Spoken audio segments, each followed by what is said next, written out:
Hey guys, tonight we're diving headfirst into the gloriously grimy world of ancient Rome on Sleepy Histories, where we tuck you into bed with tales that would have probably gotten someone flogged 2,000 years ago.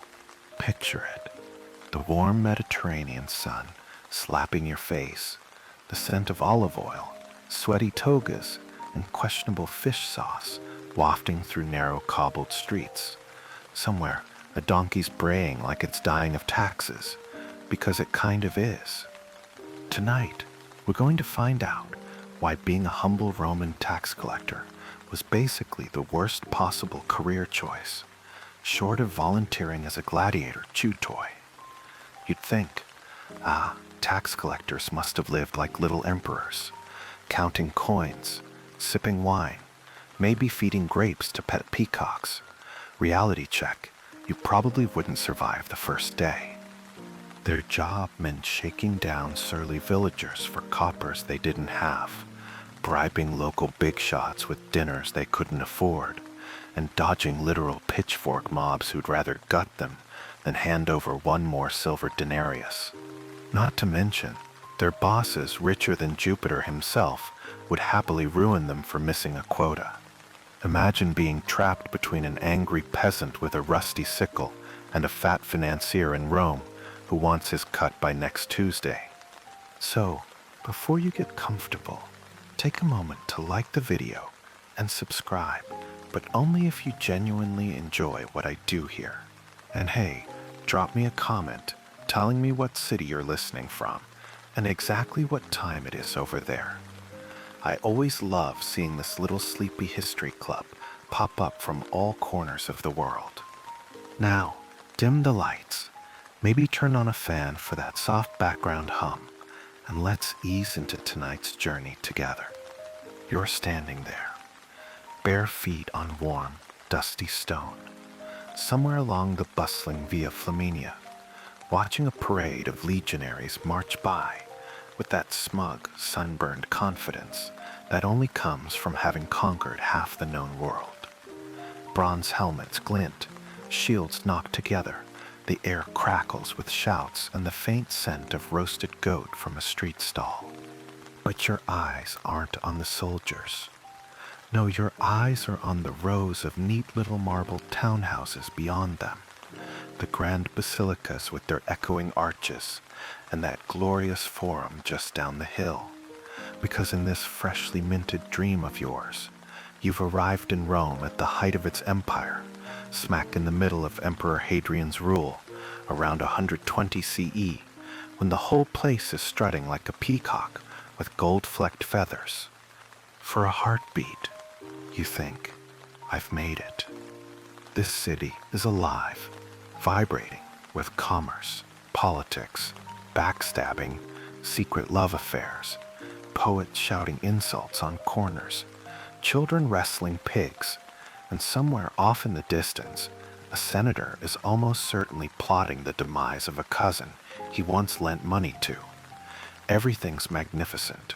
The statues, the libraries, the aqueducts that pour fresh water right into marble fountains crowded with fish.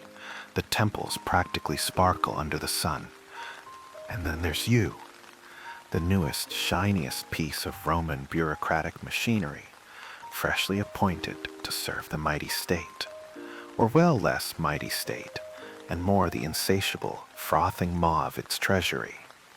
Because here's your lucky break. You're a tax collector, a publicanus minor, one of the countless minor officials, or hired henchmen doing the thankless work of chasing down denarii from goat herders, bakers, potters, weavers, and anyone else breathing air and daring to exist inside the empire's borders. Congratulations. Your sandals are already sweating at the thought. It sounded glamorous back when you were squinting at the job notice posted by some pompous herald in the forum.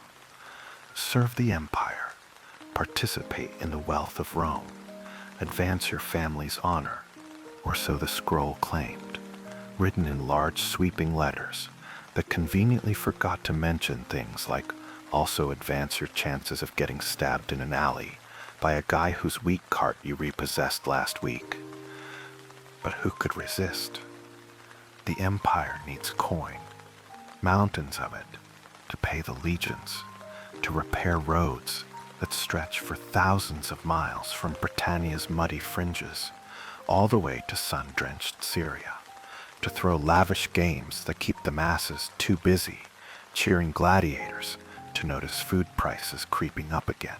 Someone has to squeeze these coins from the provinces, and that someone, lucky you, just happens to be standing here, clutching a wax tablet and stylus like it's a shield against the world's resentment. Look around. You're not alone.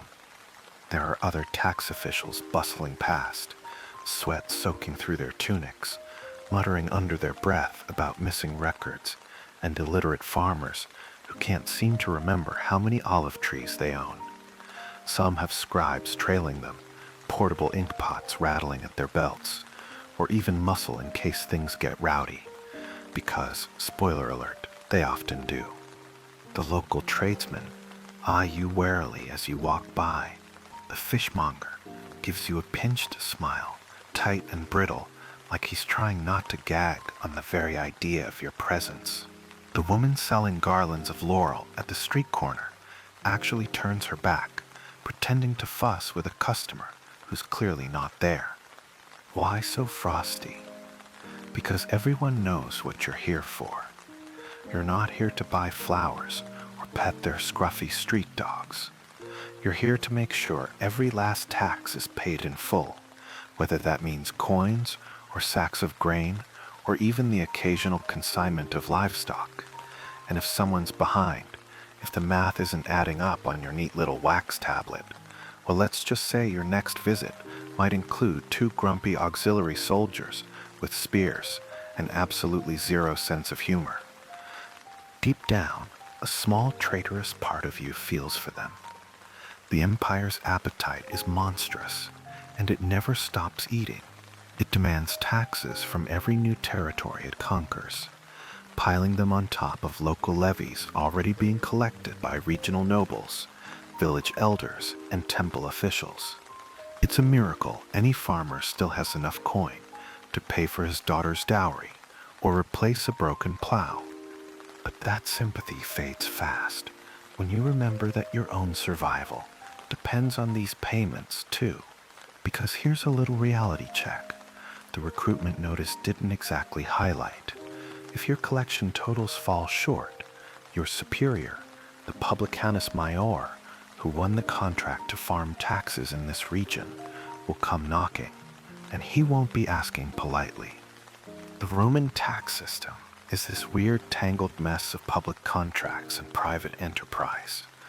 Wealthy syndicates in Rome bid for the right to collect taxes in entire provinces. They pay the state up front for the privilege, then scramble to claw that money back and plenty more besides through little fish like you. It's capitalism on steroids, mixed with a generous swirl of state violence. So when your numbers are light, say because a late frost killed half the barley harvest, your boss doesn't go file a gentle adjustment with the imperial treasury. No, he'll expect you to cough up the shortfall out of your own modest little pockets. And when your pockets turn out to be mostly full of lint and dried figs, he might just sell your house, your land, or if he's feeling extra dramatic, your children, to settle the books. Charming, right? That's why you're always on edge. Why your stomach does this embarrassing flip-flop every time someone says your name in public, like you're about to be confronted by a tearful widow whose son you had imprisoned last spring. Or worse, by her brother and 3 of his burly friends armed with sticks. Even at night, when you finally slip off your dust-caked sandals and collapse onto the coarse wool of your rented mattress, you don't truly relax. Your ears stay pricked for trouble, drunken shouts outside your window, a rock thudding against your door, the faint whisper of someone scuttling through the dark with a knife. It's exhausting. But hey, at least you're part of the mighty Roman machine, right? Except here's the even crueler joke. Most of Rome doesn't think much of you either. In the capital, the aristocrats sneer at tax collectors as little more than grubby profit chasers. The poets spin verses painting you as vultures, picking clean the carcasses of honest country folk. Even in polite company, your profession is the butt of jokes. You're like the ancient Roman equivalent of a sleazy debt collector, or, depending on how charitable someone's feeling, a used donkey salesman. Still, you put on your best neutral face. You practice your bland professional smile in polished bronze mirrors. You try not to sweat too obviously when you knock on doors. Because if you ever show a hint of uncertainty, a single crack in that practiced calm, you'll be picked apart by sharp-tongued matrons and wily merchants faster than you can say vectical exactable, which, by the way, is Latin for tax extraction, though it sounds suspiciously like a diagnosis for a painful intestinal disorder. So here you are, not exactly the glamorous Roman dream you envisioned. No endless banquets, no languorous afternoons feeding plump grapes to an equally plump lover, while harpists play soft tunes nearby. Just a lot of dusty roads, anxious peasants, suspicious town elders, and sleepless nights spent calculating who owes what and praying you live long enough to hand the ledgers over to someone else. But don't worry, it only gets weirder and somehow even less dignified from here, because next you'll discover precisely what your actual daily work involves. Spoiler alert, it's less noble guardian of the empire's prosperity and more sweaty bureaucratic detective with a nose for unpaid goat fees. And that, dear time traveler, is your shiny new Roman life. Ready for it? Didn't think so, but too late, because the sun's already rising over those tiled rooftops, and you've got a long list of villagers to interrogate before mid-afternoon. Better grab your wax tablet.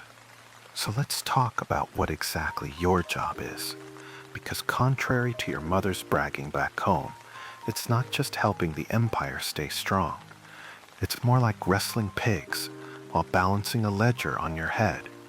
And by pigs, I mean literal pigs. Each morning, you stagger out of your cramped, flea-friendly lodging, your joints already creaking like old wagon wheels, clutching your wax tablet, stylus, and maybe a scrap of dried dates if you're feeling fancy. Your tunic's still damp from last night's rain. The local boys loiter near the well, giggling because even children know tax collectors are a walking punchline. Your first stop? Usually the local record house, which in a small village might just be the wealthiest guy's atrium where they keep official lists. Little wooden tablets or rolls of papyrus, carefully recorded by the local council scribes.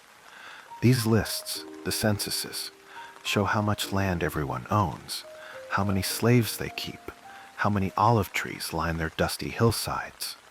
In theory, it's straightforward. In practice, it's a mess.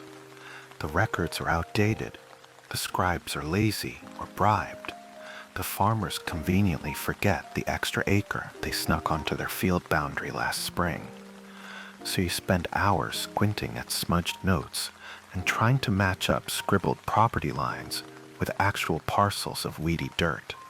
And if the villagers see you heading their way, they scuttle into their houses and close the shutters so fast it's like watching a town-wide game of peekaboo. When you finally catch them, your questions tumble out like a suspicious mother-in-law's. How many vines do you really have? Any new lambs born this season? Did your cousin move back from Capua, the one who helps press the oil? All of it matters, because taxes aren't just on land. They're on produce, on herds, on shipping tolls. If someone dares try to cart their fish or amphorae of cheap wine to the next town. Even craftspeople pay taxes on the privilege of operating a stall at the market. There's an entire Portoria customs tax levied at city gates, or along major roads. Anyone transporting goods without the right paperwork risks you or your colleagues pouncing like stray dogs on a dropped sausage. And you have to write it all down, carefully, because if your numbers come up short, your boss will not shrug and say, "Ah well, next harvest." He'll take it from your hide or your modest little stash of family silver. That's assuming you even have silver left after months of paying for your own lodging, meals, bribes to local headmen to keep the process smooth, and small hush gifts to guards so they'll escort you to more remote farms without complaining about bad knees.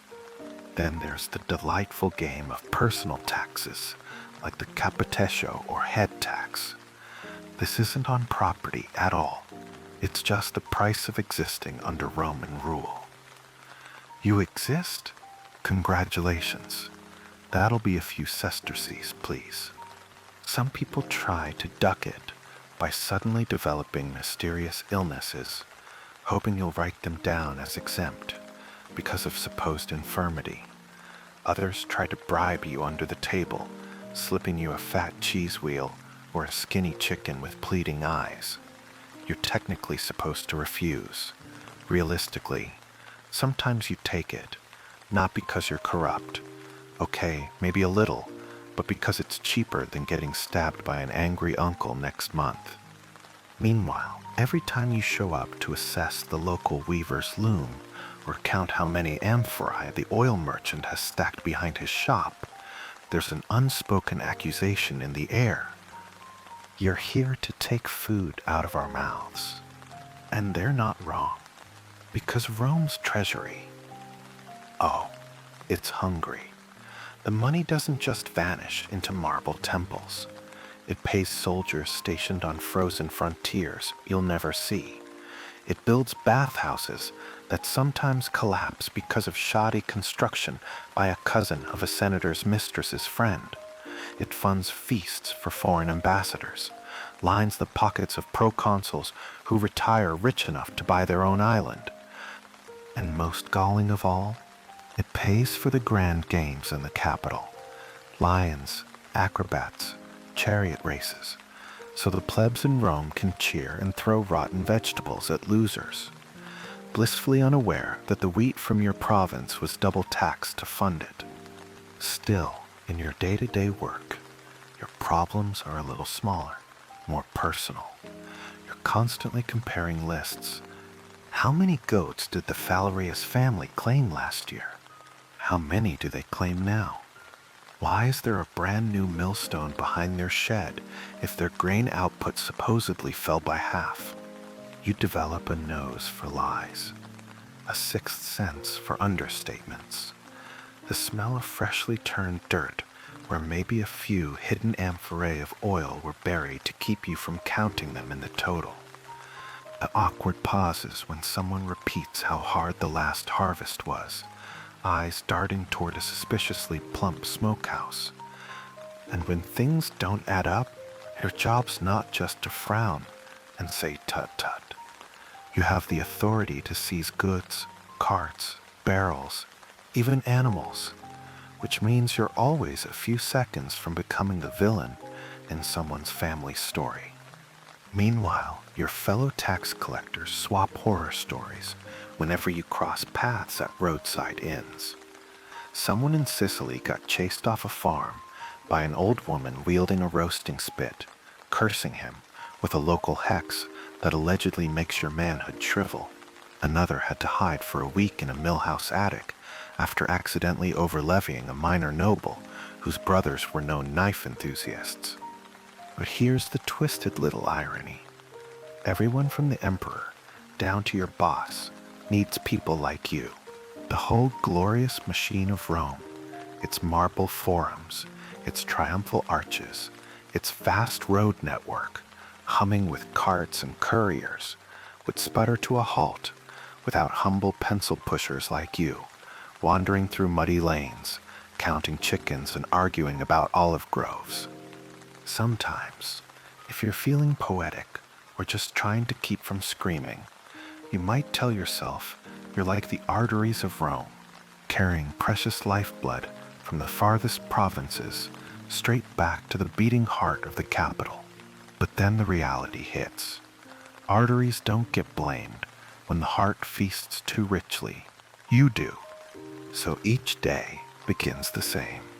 You roll your stiff shoulders, whisper a tiny plea to Mercury, god of travelers, merchants, and probably poor saps like you, and head off to knock on doors that creak open with the wariness of people who'd rather be welcoming a pack of wolves.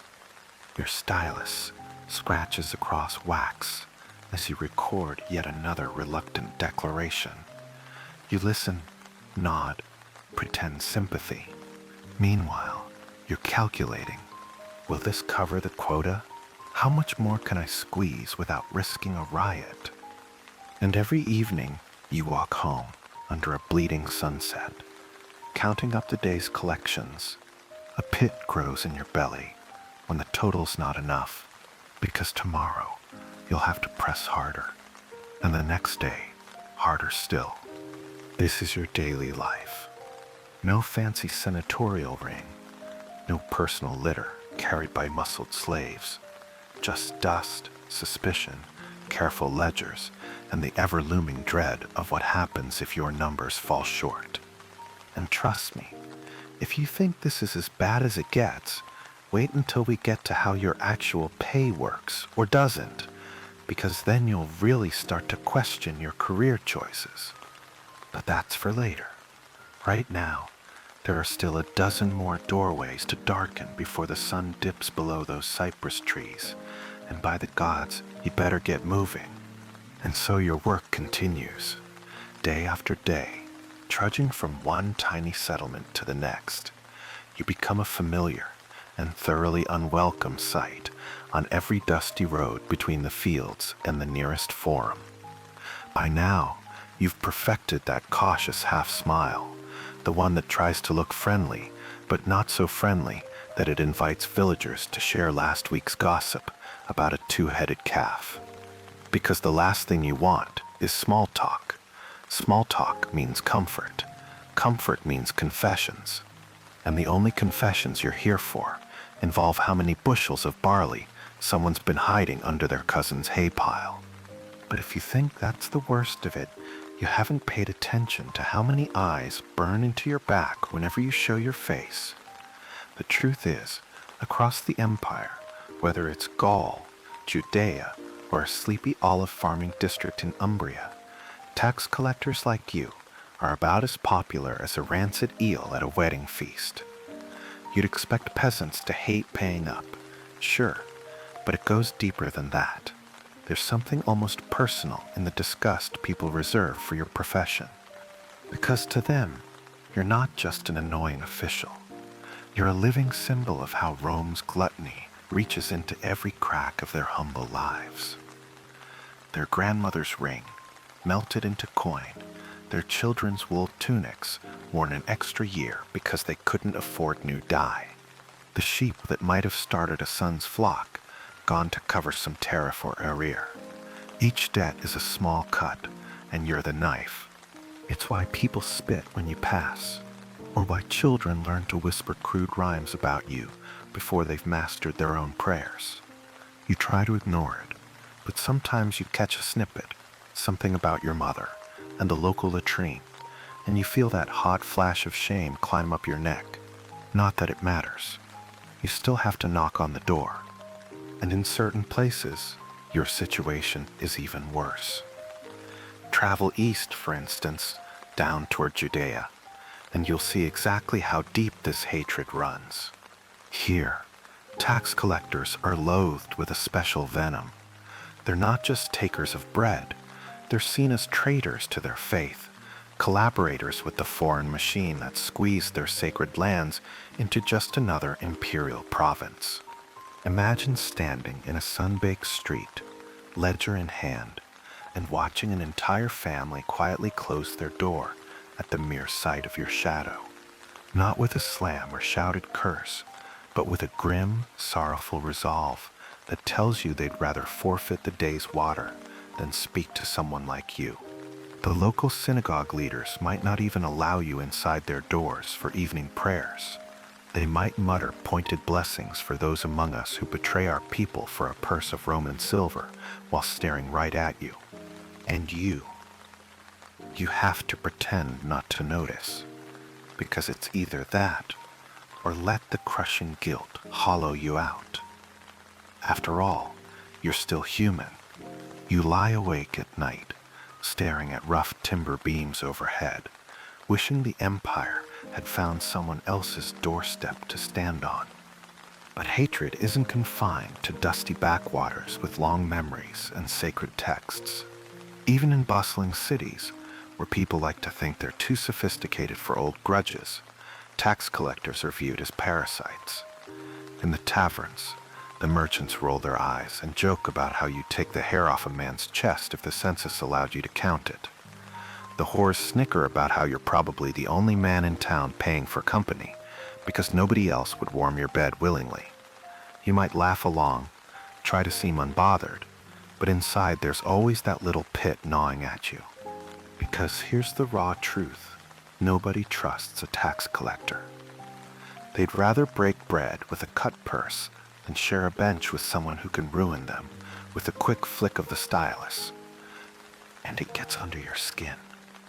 Slowly, inevitably, you find yourself taking the long way around the market stalls, just to avoid passing the bakery, where 3 old women once flung stale rolls at your head. You keep your gaze down when walking by temple porticos, so you won't catch the priests glaring, men who'll happily burn incense for every traveling merchant, but wrinkle their noses when you appear. Even stray dogs seem to give you extra distance, as if worried you'll try to assess their fleas for taxable worth. Sometimes, to cope, you try to rationalize it all. I'm just doing my job. It's not personal. You repeat it like a chant. Rome needs revenue. Roads don't build themselves. Soldiers don't patrol the Rhine on goodwill alone. Someone must keep the coffers filled, so the empire doesn't crack like a clay pot under its own sprawling weight. But on your weaker days, those evenings when you pick at a thin stew and sip sour wine in the corner of some smoky inn, you admit to yourself that it is personal, deeply personal. To every merchant who loses his cart because he missed a deadline, to every shepherd's daughter whose dowry shrank when a few lambs were hauled away by your colleagues, to every wide-eyed boy who sees you coming and pulls his little sister behind him, just in case. You're not just an officer of Rome, you're the face of its appetite. The bitterness starts to show in small ways. You notice your polite nods become sharper, your courtesy a little forced, your jokes tinged with cynicism. You catch yourself smirking when a wine merchant pleads too theatrically. You think, sure, go ahead, cry about it, because if you didn't build that hard little shell, their stares might eat you alive. And all this isn't even about the coins yet. This is just about your presence, your smell of old parchment, your smudged ledger, your calculating eyes marking you as an intruder in lives that want nothing to do with you. You haven't even asked them for a single sestertius. That comes later. Right now, your crime is existing, being the taxman. So tomorrow you'll wake up, slip on your tunic, knot your belt, and head out again to do the same dance, hoping that today maybe the curses will be muttered more quietly, that no one throws a dead rat at your feet, that the local boys don't decide to follow you, singing ribald songs about your parentage. But deep down, you know better. In the Roman Empire, there's plenty of work for men like you, enough to keep you busy until your hair turns gray, or someone decides they're finally too sick of your face to let you walk away. What there isn't, much love, or trust, or even simple civility.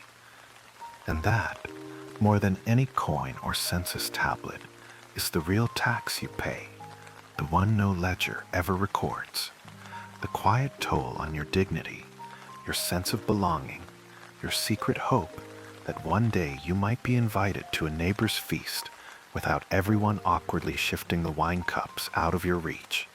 But don't worry, tomorrow's another day, another street, another house where someone will look at you like you're the wolf, come to sniff their doorstep, and you'll nod and scratch your stylus across wax and pretend it's only business. Because what else can you do? Sometimes you wake up in the middle of the night, heart hammering, a cold film of sweat slick on your shoulders, because in the tangle of your dreams, you were running through olive groves, stumbling over gnarled roots and abandoned amphora shards, while faceless men chased you with torches and sickles, shouting curses that tangled into animal sounds. You shake it off. Wipe your face on the scratchy edge of your blanket. Tell yourself it's just the stress. But it's more than that.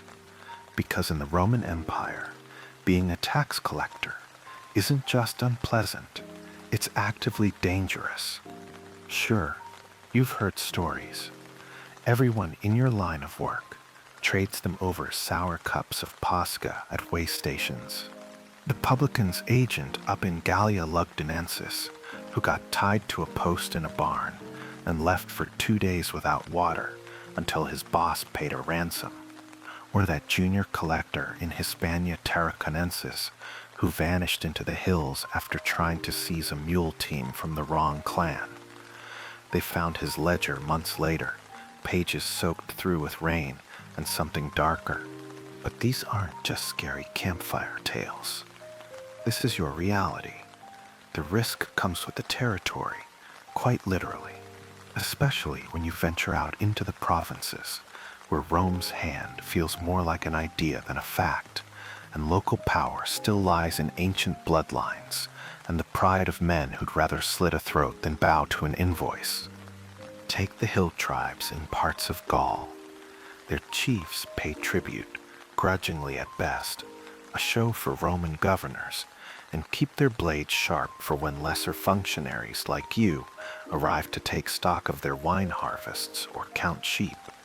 You travel under the laughable protection of a few local militia or hired guards, men who look like they'd bolt if more than 2 angry farmers show up with clubs. And clubs are generous. Plenty prefer hatchets or fire or poison slipped into your evening porridge by a tearful woman claiming she just wants to feed a guest of the empire. You learn to watch everyone's hands, to sit with your back to the wall, to listen for the sudden hush in a tavern that might mean someone just recognized you, that a knife might already be slipping from a sleeve.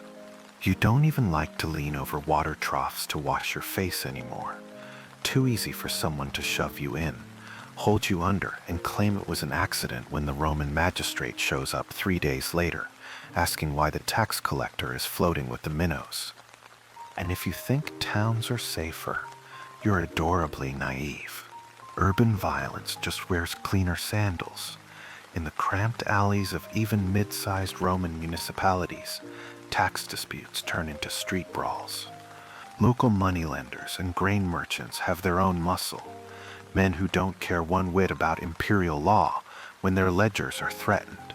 A wink, a nod, and suddenly your ribs are remembering the shape of someone's hobnailed boot. Then there are the uprisings, small but savage. Sometimes a whole district snaps. Maybe a poor harvest has everyone hungry and terrified. Maybe rumors swirl that the emperor is dead, and Rome will collapse tomorrow, so debts won't matter. Or maybe they're just done being milked. One morning, you arrive with your scribes to weigh out the stored grain, only to find the storehouse is locked and a crowd gathering.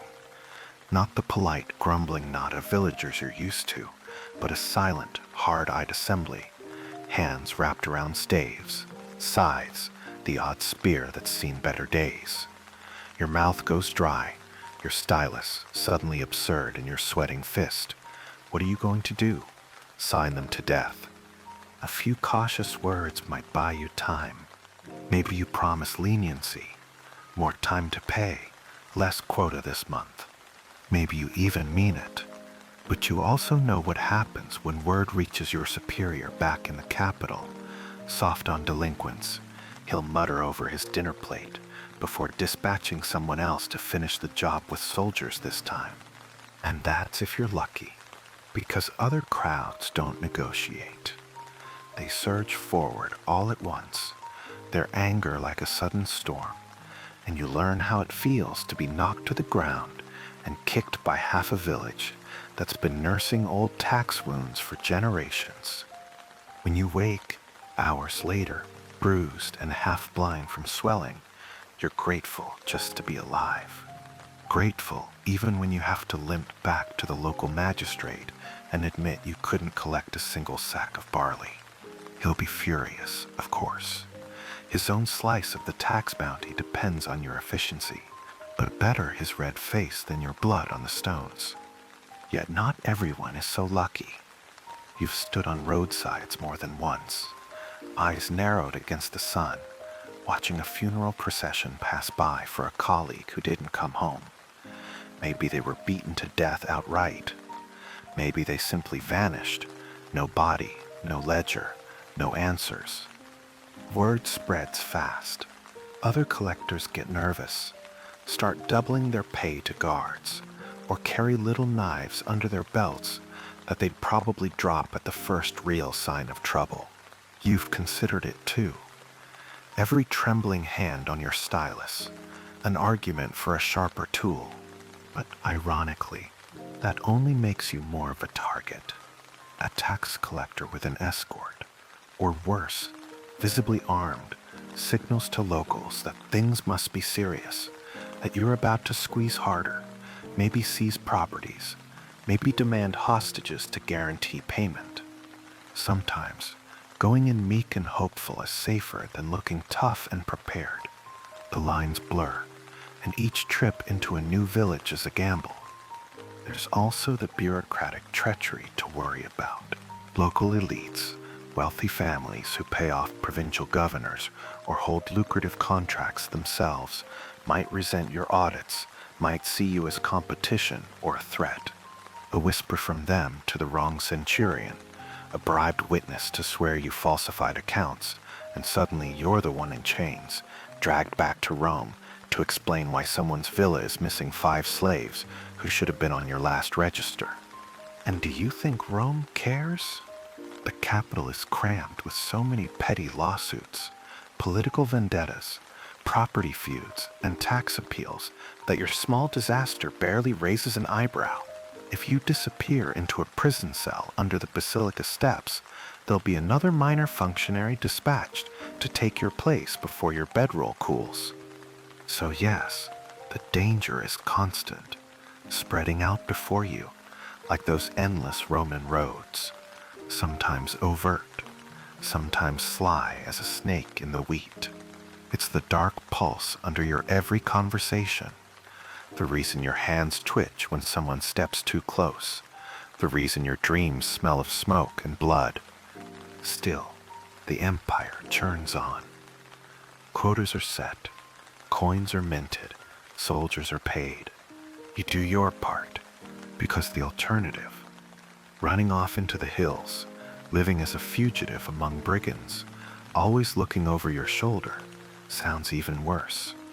So you sigh, adjust your stained tunic, and keep walking into towns where the air changes when you arrive, where doors close a little faster, where men set down their tools and watch you, calculating whether today might be the day they stop tolerating the empire's appetite and take a swipe at the hand that feeds it.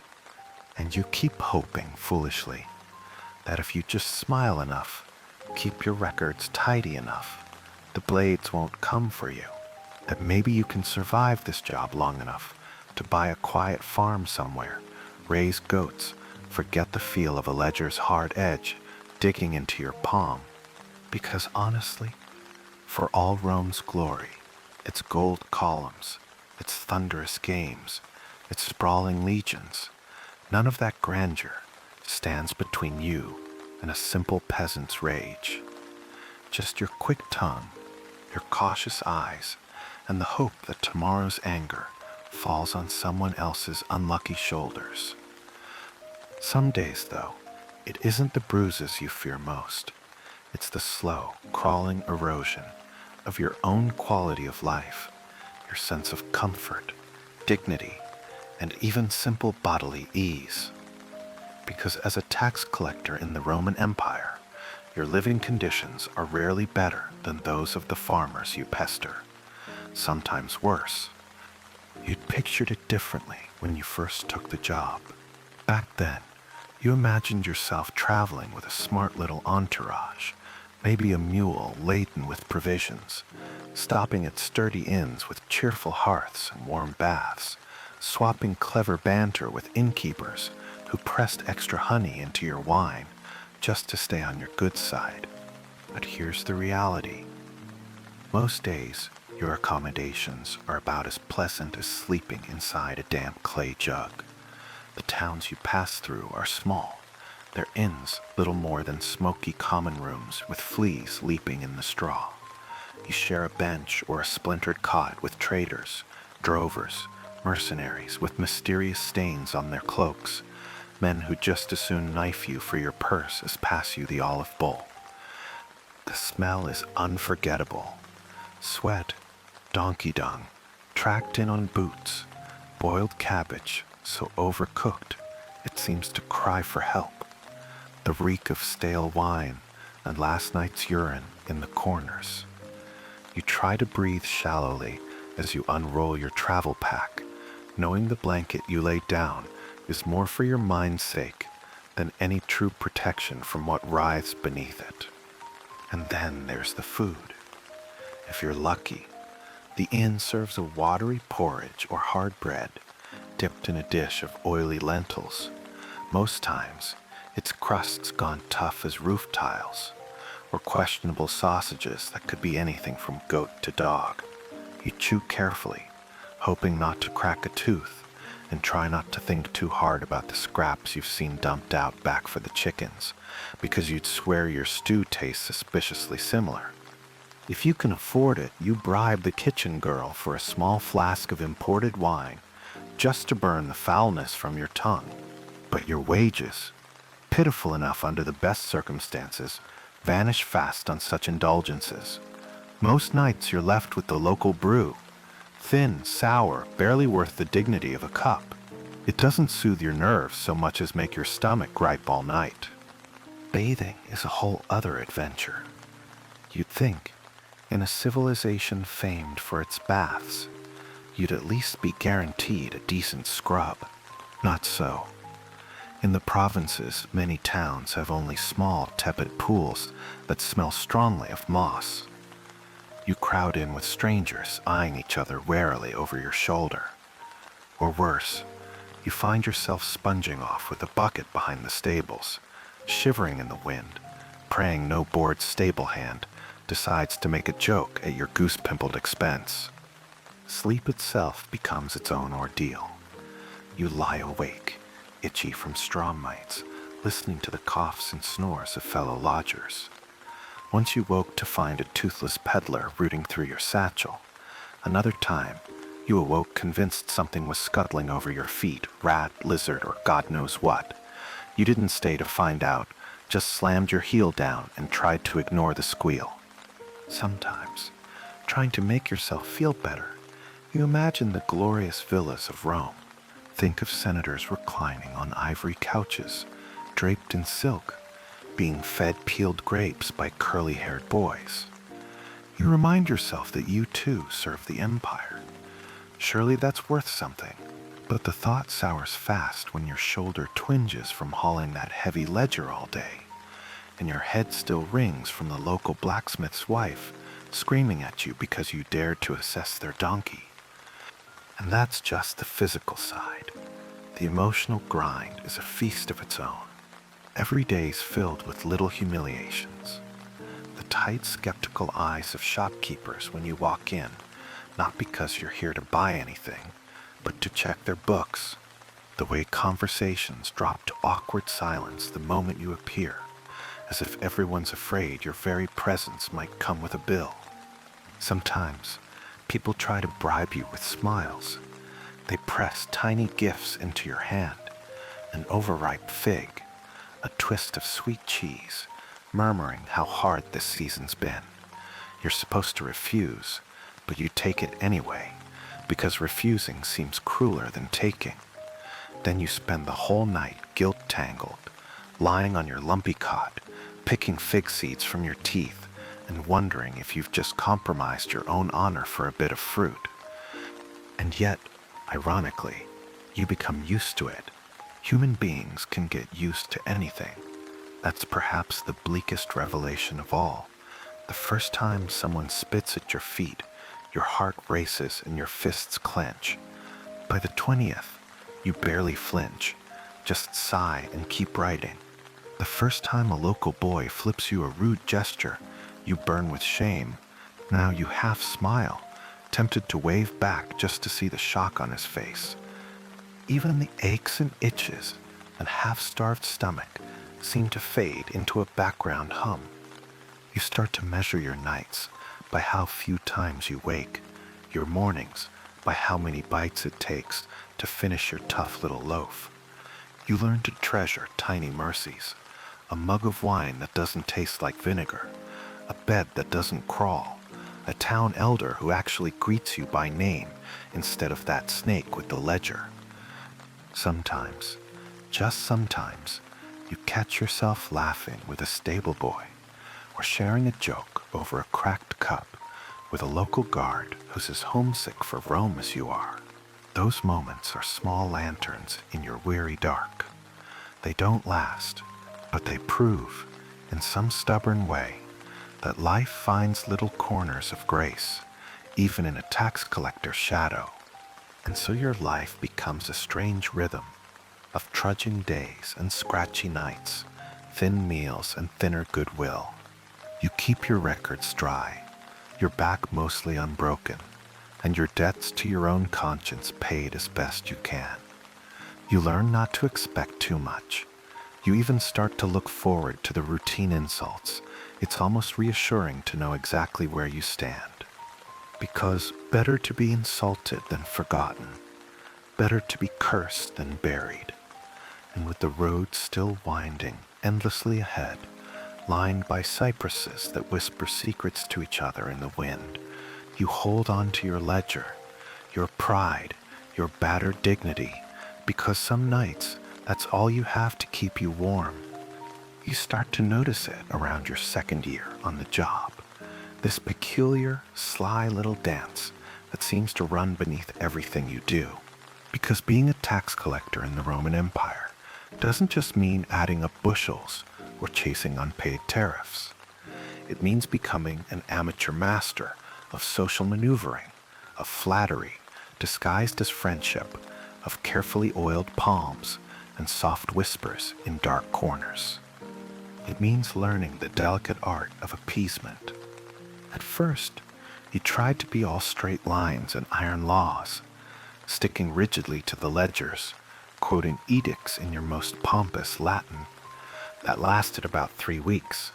Turns out, the surest way to get your teeth knocked in, or your ledger thrown down a well, is to act like the law is your personal cudgel, because local power doesn't always wear an official badge.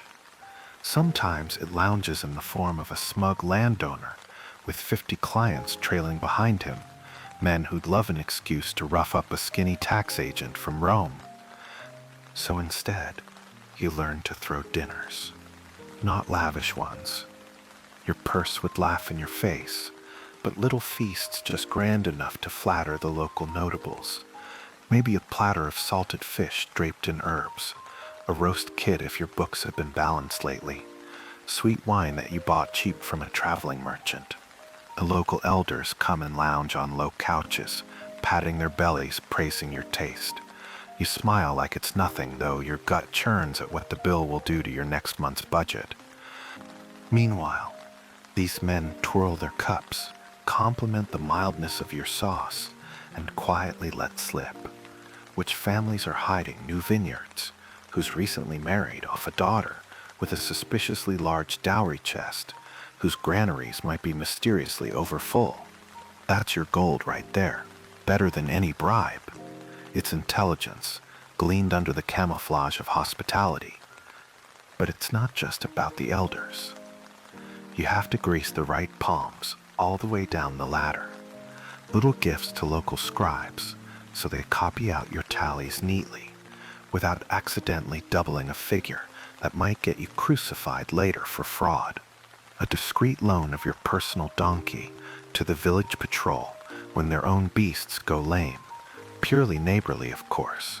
A jug of better wine sent to the temple priest so he doesn't thunder quite so hard from the pulpit about godless thieves who steal from widows. It's a pathetic dance sometimes. You catch your own reflection in a dark shop window, your face tilted in an obsequious grin, your hands fluttering with compliments, and wonder who this sycophant is. The hard lines of the proud Roman tax officer have smudged into the soft curves of someone who flatters to survive. And gods, the drinking. Because every negotiation eventually tumbles into cups. It's expected. A round for the merchant, who hints he can pay sooner if you're willing to adjust the schedule. A round for the town elder, whose son is behind on his own fees. A round for the old guardsman, who's been paid by both sides so many times he's forgotten which loyalty costs less. You laugh too loudly. You clap backs that sweat beneath wool tunics. You wake up some mornings with your tongue like a stale sponge, and no idea how many denarii you promised to forgive over the course of that haze. You hope it wasn't much. You check your ledger, see nothing obviously crossed out, and breathe relief. Then you wonder if you were just too drunk to make notes at all. Some of it might be tolerable if it didn't stain your pride so thoroughly, because every time you press a bribe into someone's hand or whisper a carefully measured half-truth to keep the local strongman smiling, you can feel some Roman ancestor sighing. Weren't you raised on stories of Scipio Africanus, of Cincinnatus plowing his fields until Rome begged him to take up the sword? What would those stern, granite-carved old heroes think of you bowing and scraping for the privilege of counting goat droppings in someone's barn? But philosophy doesn't feed you, and too much pride. That'll get your throat slit in an alley, or your accounts sabotaged so thoroughly you end up selling your last pair of boots to pay off your boss. So you keep dancing. You get quite good at it, actually. There's a craft to knowing exactly how much deference to show. Too little, and you provoke. Too much, and you become a joke. You learn which local noble is moved by flattery, which prefers blunt honesty, which can be bribed outright, and which wants only that you share a bottle with him in silence while he grumbles about his ungrateful sons. Sometimes you even surprise yourself, enjoying a conversation about olive grafting techniques or the best time to shear sheep. For a brief, traitorous hour, you forget who you are and who they are, and you feel almost welcome until the moment breaks. Someone shifts, a servant enters with a ledger scroll. Eyes dart your way, and you're reminded that you're here to take, not to belong. The irony? If you do this well enough, if you wine and dine and flinch in all the right ways, your collections go smoother. The peasants curse you behind your back, but pay up. The local big shots might slip a few extra coins into your totals, just to keep the relationship sweet, especially if it means you turn a blind eye to how many new slaves have mysteriously appeared on their estates without proper registration. And then your superior writes you from the provincial capital, commending your diligence, noting how your district's yields are up by a tidy percentage, how Rome is pleased. Maybe next year there'll be a bonus, maybe a transfer somewhere with better inns, fewer fleas. Maybe. So you keep buying favors, keep offering compliments, keep draining cups of bitter local wine, until your liver starts to whisper threats at you in the dark.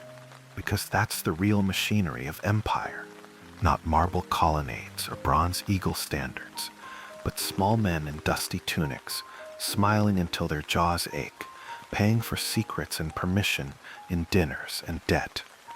And if you want to keep walking the roads upright, without a dagger blossoming in your ribs, you'll keep doing it, no matter how much it makes you loathe yourself when you catch your own face, pale and tight-eyed, lips twisted in a practiced grin in the shine of a polished amphora. It's not glorious. It's certainly not heroic, but it's survival. And out here, far from Rome's marbled senators and their airy speeches, that's worth far more than any coin you might tally. But here's the delicious little cosmic joke. Despite all the feasting and bribing, the endless rounds of honeyed wine and forced laughter, you're not the only one twisting yourself into knots over taxes. Not by a long shot. In fact, across the vast patchwork quilt of the Roman Empire, everyone is terrified of taxes. Even the people paying you to keep their lives untangled from the worst of it. Because this machine you serve, this monstrous contraption of ledgers and quotas and traveling officials, doesn't stop at squeezing the scruffy shepherd or browbeating the pottery merchant. It has its fingers firmly lodged in every level of society. The tax laws run like roots under every marble street, poking up in the most inconvenient places, cracking open well-laid plans. Take your average small-town shopkeeper. He's got more reasons to fear the tax man than he has to fear Jupiter's thunderbolt.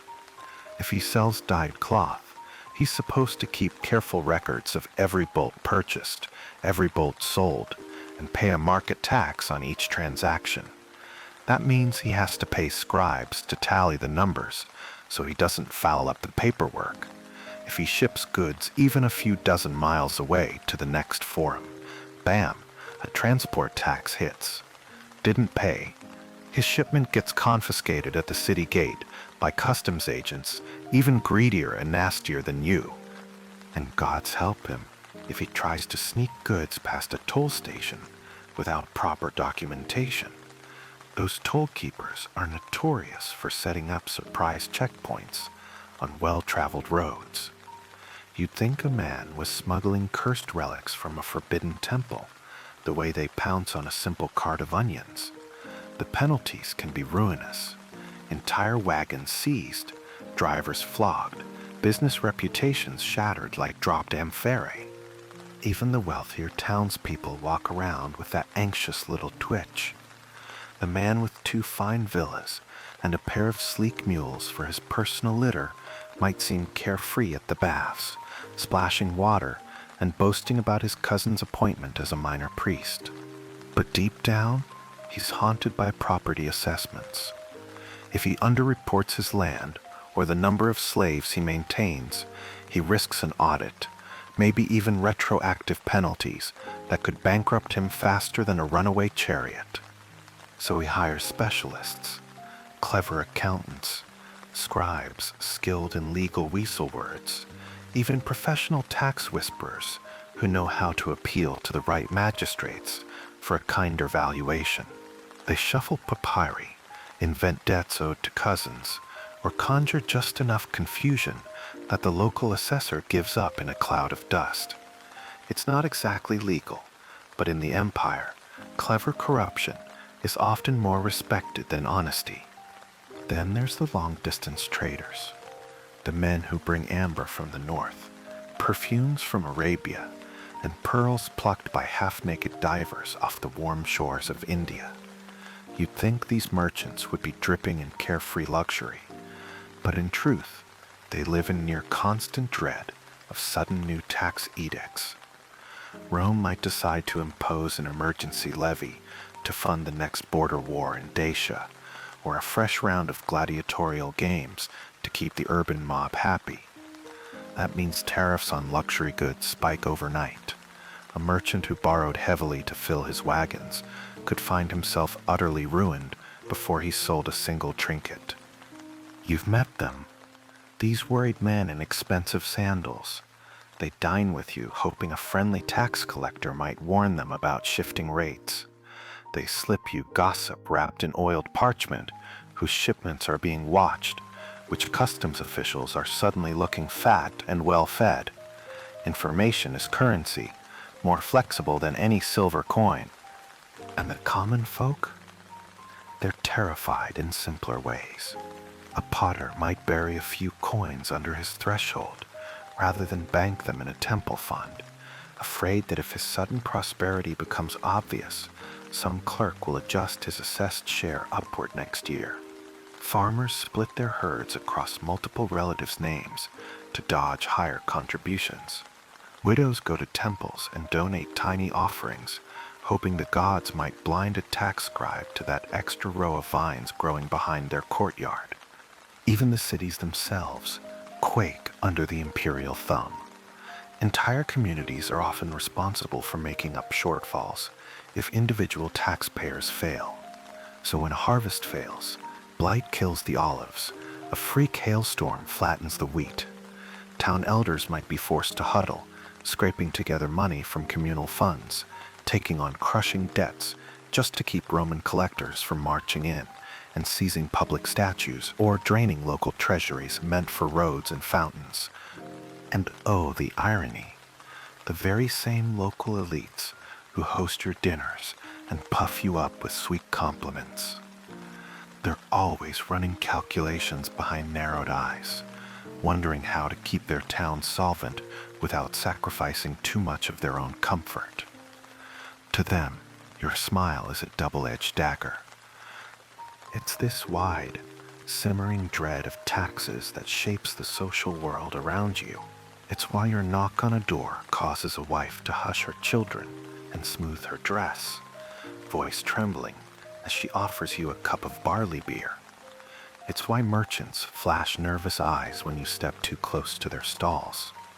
Why farmers avert their gaze as if afraid you'll see something written on their faces, a secret grove, an unregistered goat. And so while you dine with these people, while you drink their wine and they drink yours, you all quietly tiptoe around the reality that binds you together. Fear of quotas, fear of confiscation, fear of falling behind and watching a lifetime of careful accumulation evaporate under the stroke of a stylus. Sometimes late at night, after a second cup of vinegary local red, you find yourself almost pitying them. Almost? Because even though they despise your presence, their lives are often more precarious than yours. They could lose everything with a single bad season. At least you have the authority of Rome behind you, even if it's a flimsy, paper-thin sort of armor. Still, if you're honest, you also envy them. For all their anxieties, most of them belong somewhere. They have kin who greet them without calculation, neighbors who'll help them rebuild a collapsed wall or harvest olives before the rains. Who would do that for you? Another tax collector? Not likely. So you all keep playing your parts. They fret, you calculate, they pay, you record. Everyone hopes Rome will look elsewhere next year for fresh coin, and all the while, the empire continues its grand, unstoppable feast, gnawing on provinces like yours with the same unhurried appetite it's had for centuries. And you keep knocking on doors, telling yourself it's only numbers on wax, only weights and measures, only ledgers. Because if you ever truly let yourself feel the weight of all these people's collective dread, you might just set your stylus down, walk into the nearest field, and vanish among the vines forever. There's a peculiar sweetness to how people complain. Have you noticed? Even back here in ancient Rome, with all its marble smugness and sandal-strapped egos, humans have already mastered the fine art of whining with flair. It's everywhere you go, carved into stones, scribbled on scraps of pottery, muttered over cups of smoky wine, and the favorite target, time after time, you and your kind, tax collectors. You start spotting little graffiti on the walls of taverns or the backs of public latrines, crude drawings of a pot-bellied man with a ledger under one arm being chased by angry villagers brandishing sticks, or short, vicious lines of poetry that rhyme just enough to stick in your head and ruin your day. There's one gem scratched into a limestone block outside a bathhouse you once passed through in Capua. May the fleas of 1,000 goats nest in the taxman's armpits. Charming. Another, even more delicate offering found on the inside of a temple gate reads, "Collector of coin, devourer of bread, may your purse rot before your bowels do." Who says ancient folk didn't have a sense of humor? Of course, the real professionals at this were Rome's own writers and satirists, men who dine off silver plates by night and by day compose stinging verses about people exactly like you. Juvenal, the king of the literary gut punch, once wrote lines so sharp you're surprised they didn't physically draw blood. He didn't spare the taxmen, called them wolves in tunics, draining honest men until there was nothing left but the squeak of an empty purse. Sometimes in a tavern, with local musicians plucking at lyres, you'd hear traveling performers recite little comedic pieces, half poem, half rant, mocking the way you stand at doorways, scratch your figures into wax with grave importance, and pretend to know the value of every pot and pig. The crowd always roars. They slap their thighs, spill wine on each other, guffaw at punchlines about tax agents who can't count past their own greasy fingers. You usually manage a strained smile. It's safer that way, because the one thing worse than being mocked is being feared in silence. At least jokes keep the knives in their sheaths. Still, there's a sting in it. You can be slogging up a muddy hill on your rounds, tired enough that even your bones seem to sigh, when some shepherd kid trots by with a grin and sings one of those nasty little rhymes. His goats all bleat in chorus, as if to punctuate the insult. It's so ridiculous, so absurdly petty, that for a moment you nearly laugh. Then it hits you. He's only 5, maybe 6, and already he's learned that your very profession is a punchline. And truly, who could blame them? Even the official inscriptions on public buildings sometimes slip in not so subtle jabs. A few clever city councils like to immortalize their own generosity with lines boasting how they paid for new fountains or paved roads without resorting to additional levies. A little backhanded slap at men like you, preserved in stone for the ages. Meanwhile, wealthy patrons fund statues and grand colonnades, then carve dedications that conveniently omit any mention of the tax revenues that probably underwrote half the project. They prefer to be seen as benevolent fathers of the city, not as enforcers squeezing denarii from calloused hands. That ugly job falls to you, the middleman, the errand boy who stands there catching all the curses while the patricians sip spiced wine back in Rome and nod graciously at their own marble likenesses. Yet there's something oddly comforting in this flood of mockery, because you realize it's not really about you personally, it's about the system, about fear and power, and the universal human urge to shake a fist at the toll booth as you're forced to pay up. You've watched grizzled farmers who could crush you with one hand, snort, and roll their eyes at tax jokes, then trudge back to their plows slightly lighter of heart. You've seen old matrons giggle behind their hands when a vendor carves a rude little figure of a tax collector on a lamp, complete with exaggerated nose and bulging coin purse. Sometimes you even wonder if this humor is what keeps the empire from tearing itself apart. Better they chisel rude verses into walls, or pass around filthy songs, than gather with torches outside your door. And besides, there's a sly power in learning to laugh along, in raising your cup when some traveling comic makes a joke about collectors being too blind to notice a sheep missing 3 legs. You grin, slap the table, roar with everyone else, because that shows you're human, not just a cold face of Rome's greed. Inside, sure, it burns a bit, but you tell yourself it's better than the alternative. Because at least when they're mocking you, they're not stabbing you, and you'll take a chorus of goat-inspired limericks over a pitchfork in the ribs any night of the week. So you keep your ears open for the jokes, your smile practiced, your laughter just loud enough. Let them think you're in on it. Maybe in some small way you are. After all, it's hard not to see the absurdity when you're standing in the mud, shoes leaking, trying to figure out if a half-starved donkey counts as taxable livestock. Because really, who's the bigger fool? The villager who spits at your feet, or the man who crossed half the province just to count someone else's goats, hoping it'll be enough to keep a wealthier stranger in Rome from auctioning off his furniture next season? Either way, the punchline always seems to come back to you.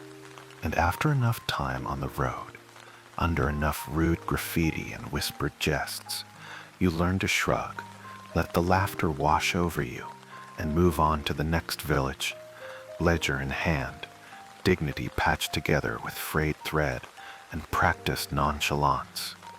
But then, because your mind never quite stops its restless scraping at the inside of your skull, there comes that small, troubling whisper in the late hours. The question that drifts up just as you're about to finally slip under sleep's gray surface. Are they wrong? Because here's the part that tangles everything up. For all their scorn and stone-carved insults, for all the mothers who tug their children away when you pass, they're not entirely wrong to hate your job. You are the thin, grimy edge of an enormous appetite that never seems satisfied. You see it every day in ways that stick under your fingernails worse than the grime of dusty roads. That old potter down by the stream who tries to smile when you stop by, offering you a lopsided jug as if it might distract you from tallying the stacks of amphorae waiting to ship. The family with 3 daughters who dress in patched wool, each girl's hair tied up with bits of twine instead of ribbon, because the taxes on their orchard swallowed the money meant for dowries. You tell yourself it's not your fault that you didn't invent the quotas, that without men like you, the empire's roads would crack, the legions would mutiny, the aqueducts would run dry. All true, but truth doesn't warm you when you catch your own reflection in the polished rim of a water basin and think, that's the face they see, that's the shadow falling across their doorstep. And isn't that the cruelest cut? Because for all their venom, you're not lounging fat and smug atop this machine. You're just another gear, creaking, chipped, liable to be pried out and replaced if you stop spinning efficiently. Your bosses back in the provincial capitals have no illusions about this. If your returns start slipping, they won't weep over local sob stories or point out a blighted harvest in some God's-forsaken valley. They'll look at the columns of figures, the neat rows of receipts, and then they'll look at you with that same bland, calculating gaze they'd turn on a crate of spoiled figs. Replaceable, unprofitable. Next. And so, you keep trudging.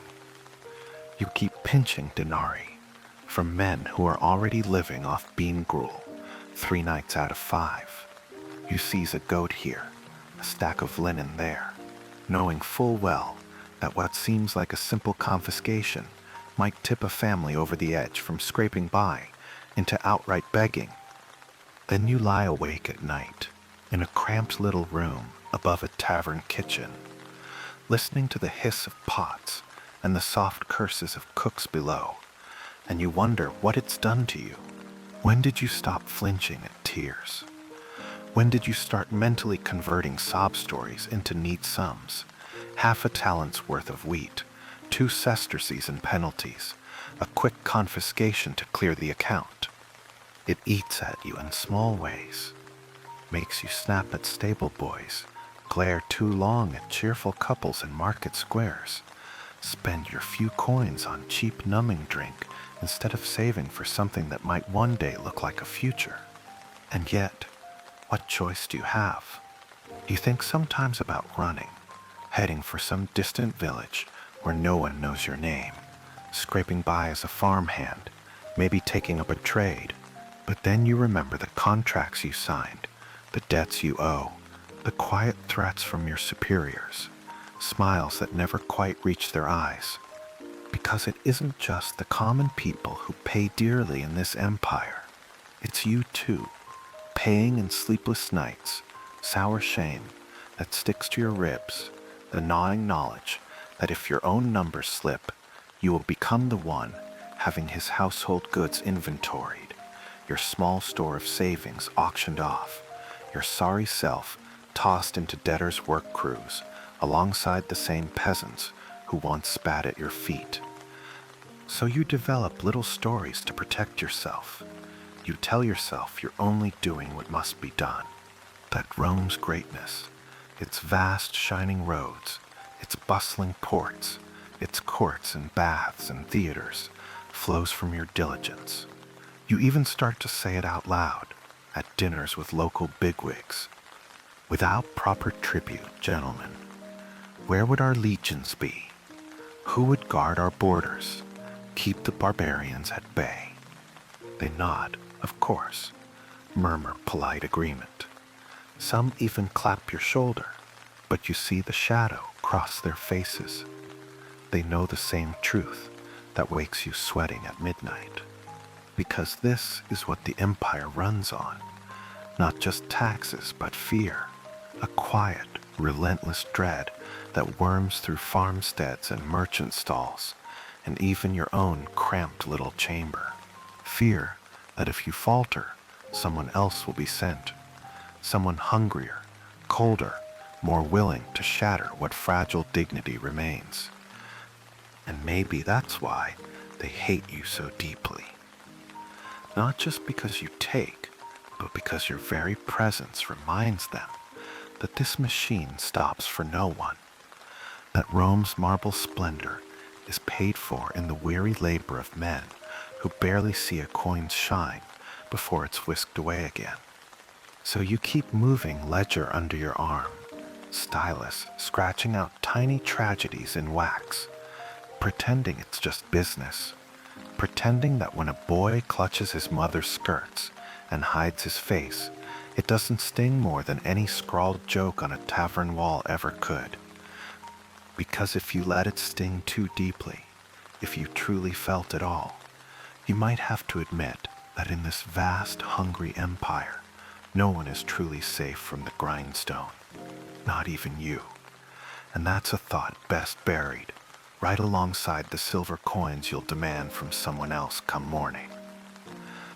You tell yourself you're getting used to it, that the hard parts being hated, being feared, the ever-present stink of goat are just part of the job. But if you're being honest, there's one part you never quite grow numb to, and that's the pure, raw, unfiltered awkwardness of being you. See, back in Rome, or even in the larger provincial cities, there's a clear hierarchy. A senator knows where he stands. A merchant knows who he bribes. A priest knows who kisses his ring and who he glares at when donations are late. But you live in this gray, shifting in between. You're not noble. You're not rich. You don't wear purple-bordered togas or recline on carved ivory couches, but you have just enough authority to be resented and not quite enough to be respected. Which means, socially, you're the equivalent of a wine stain on a borrowed tunic. Take the inn, for example. You sit down to eat, alone more often than not, and nearby tables grow a little quieter. Conversations shift, like smoke in a breeze. People talk about livestock in oddly vague terms, suddenly unsure if the taxman eats his stew with both ears open. No one invites you to sit closer. No one raises their cup to you, unless they want something. Even when someone does attempt civility, there's always an edge to it. Like the baker's daughter who flirts a little too obviously, eyes flicking to your coin pouch more than your face. Or the town elder who calls you friend while subtly maneuvering you away from the topic of his son's undeclared vineyard. You know the game. You've played it too. But still, it bruises something inside you. A small part that once hoped for real companionship, for a night around the fire trading stories, laughing without weighing every word. That part's quiet now, not gone, just curled up in the corner, listening. And the worst part? You start to adapt, to lean into it. You learn to walk with a bit of calculated stiffness, a subtle swagger that says, yes, I'm the one who might seize your ox tomorrow. Better not get too cozy. You become the mask. You wear it so long, you forget what your own voice sounds like when it's not measuring or appeasing or threatening, depending on the hour. But behind the mask, you still ache for something ordinary. A conversation where no one's calculating. A shared joke that isn't layered with suspicion. You miss laughing until your sides hurt. You miss someone knowing your name without curling their lip or raising their eyebrow. You even miss being forgettable. Gods, what you'd give to be invisible for a day, to walk through a market and be ignored, to have no one whisper as you pass. Instead, you're always on stage, even when you're exhausted, even when your back's sore and your clothes stink of travel and your stomach's sour from too much vinegar in your dinner wine.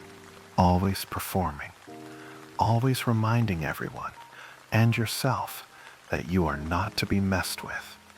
Of course, the townsfolk aren't blind. They see the cracks. They see the way your smile doesn't quite reach your eyes anymore. They see the way your shoulders slump just a little more each evening, how your stylus hand trembles slightly when you think no one's watching. And sometimes, just sometimes, one of them offers a kindness that doesn't come with strings. Like the old woman in that windswept village outside Terracina, who handed you a crust of bread and a small wrinkled apple without saying a word, just looked you in the eye with something that might have been pity or understanding or both. You took it, of course, nodded thanks, walked away before you said something stupid, but that apple tasted like it came from another world, sweeter than it had any right to be, sweeter than anything you taxed, tallied, or requisitioned in months. You remembered her face, still do, not because she offered food, but because she didn't ask for anything in return. It reminded you that somewhere underneath the layers of quotas, scrolls, and performative scowling, there's still a person in there, one who didn't take this job to play villain, one who just wanted to get by, maybe climb the ladder, maybe make a better life. But that version of you feels like a half-forgotten dream now, the ghost haunting the bottom of your wine cup. So you keep going, keep playing your role, keep calculating and collecting, recording and reporting, because if you stop, if you slip, there's a line of other functionaries waiting to take your place, and they might not bother pretending to care. Still, on some nights, when the moon is low and the wind carries the scent of wild thyme, you catch yourself imagining what it would be like to live in one of these towns, to be known for something other than your ability to measure grain or tally sheep, to be invited to a feast, not as a guest of necessity, but as a friend. And then the rooster crows. The day begins. You pick up your ledger, straighten your tunic, and prepare to be disliked all over again. Because in the empire, that's the only constant. The taxes must flow, and someone's got to be the one to carry the cup, no matter how bitter it tastes. It's a funny thing, watching what people will do to dodge you.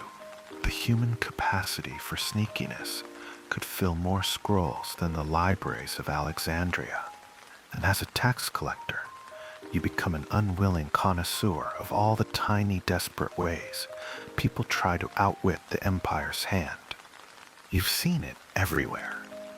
In bustling provincial towns, where shopkeepers stash coin jars under hearthstones, and in sleepy hill villages where the only sound is the cluck of hens that apparently belong to nobody when you ask for tax counts. Even the goats get shifty looks, as though they might skitter off on two legs if pressed for an accounting. But nowhere is this more vividly on display than when entire communities decide they'd simply rather not be found at all. It starts innocently enough. You arrive early in the morning, ledger under your arm, stomach hollow from too many nights of bad stew. You expect at least a handful of villagers sweeping doorsteps or carrying water. Instead, silence. The streets look freshly deserted, dust settling in the morning sun like it's trying to hide clues. A lonely dog stretches in the doorway of a tavern, then pads off without even sparing you a sniff. At first, you figure it's a coincidence. Maybe they're out in the fields. Maybe there's a festival you somehow missed. Some local deity of sour wine and half-baked excuses drawing everyone off for ritual dances. So you walk on, past shuttered windows, past market stalls, still draped in linen covers, bolts of cloth curled at the edges like sleeping tongues. You start to notice things, that prick at the base of your neck, a pot of milk left out, curdling under flies, a toy cart tipped over in the dust, its tiny wooden wheel still faintly spinning. It dawns on you slowly, like a bad smell rising from underfloor rot. They saw you coming, or at least heard your donkey clopping along the ridge road, and they decided, collectively, efficiently, brilliantly, in their own rustic way, to vanish. You're left standing in the heart of a ghost town, scratching your head and trying to look more annoyed than unnerved, because in truth, it's eerie. There's a particular stillness to places where human chatter should be. You find yourself whispering a little when you mutter curses, just in case someone is actually listening. Eventually, you pick the largest house and knock and knock. And then, when politeness fails, you push the door open. Inside, it's cool, dark, and smells faintly of last night's lamp oil. No furniture dragged out, no valuables obviously taken, just empty, as if the family ducked out the back and is right now crouched behind some hedges, hands over their children's mouths, waiting for you to get bored and leave. It's so well executed, it almost earns your grudging respect. Almost. Because you know the consequences if this little evasion gets reported up the line. A missing tax day isn't just an inconvenience to your schedule. It's a bright red flag flapping in the face of your superior, a sign of weakness, of slack control. That might prompt an official investigation, and investigations bring soldiers, not a couple of bored auxiliaries, but hard-faced legionaries with scuffed armor, who care very little about local shrine customs or the sanctity of family orchards. When they come through, taxes are collected with cold thoroughness. Goods seized outright, livestock driven off, fines imposed on entire towns. The families who once hid from you might find themselves watching half their winter stores carted away by men who won't accept so much as a bribe to soften the blow.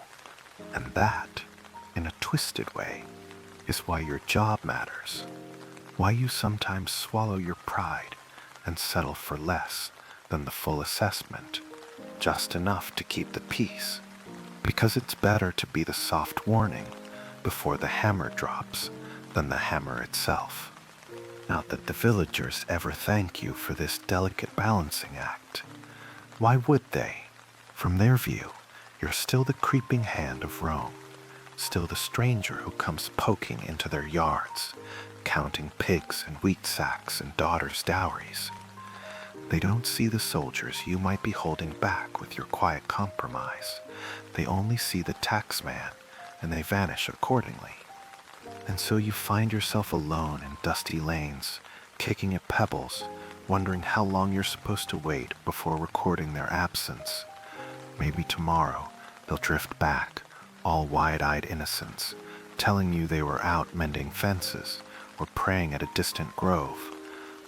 You'll sigh, accept their stories, scribble down reduced estimates, because at least it's something, then try not to grit your teeth when they offer you a cup of tepid beer by way of truce. What choice do you have? If you push too hard, you might get that official investigation you're desperate to avoid. Too soft, and your own balance sheets come up light, drawing wrath from the capital. It's always the same knife-edge walk. So you master the polite fiction. You pretend not to notice when villagers forget to mention extra goats born last spring. They pretend you're simply an honest fellow doing an honest job, so long as they keep enough distance to breathe without gagging on fear. But when you lie awake at night on your straw mat, ears picking up every stray creak of floorboards and scratch of rats, the truth presses heavy against your chest. None of this is personal, and yet it couldn't be more personal. These people hide because of what you represent, because of Rome's vast shadow, and you carry that shadow with you wherever you go. It sticks to your clothes more stubbornly than dust.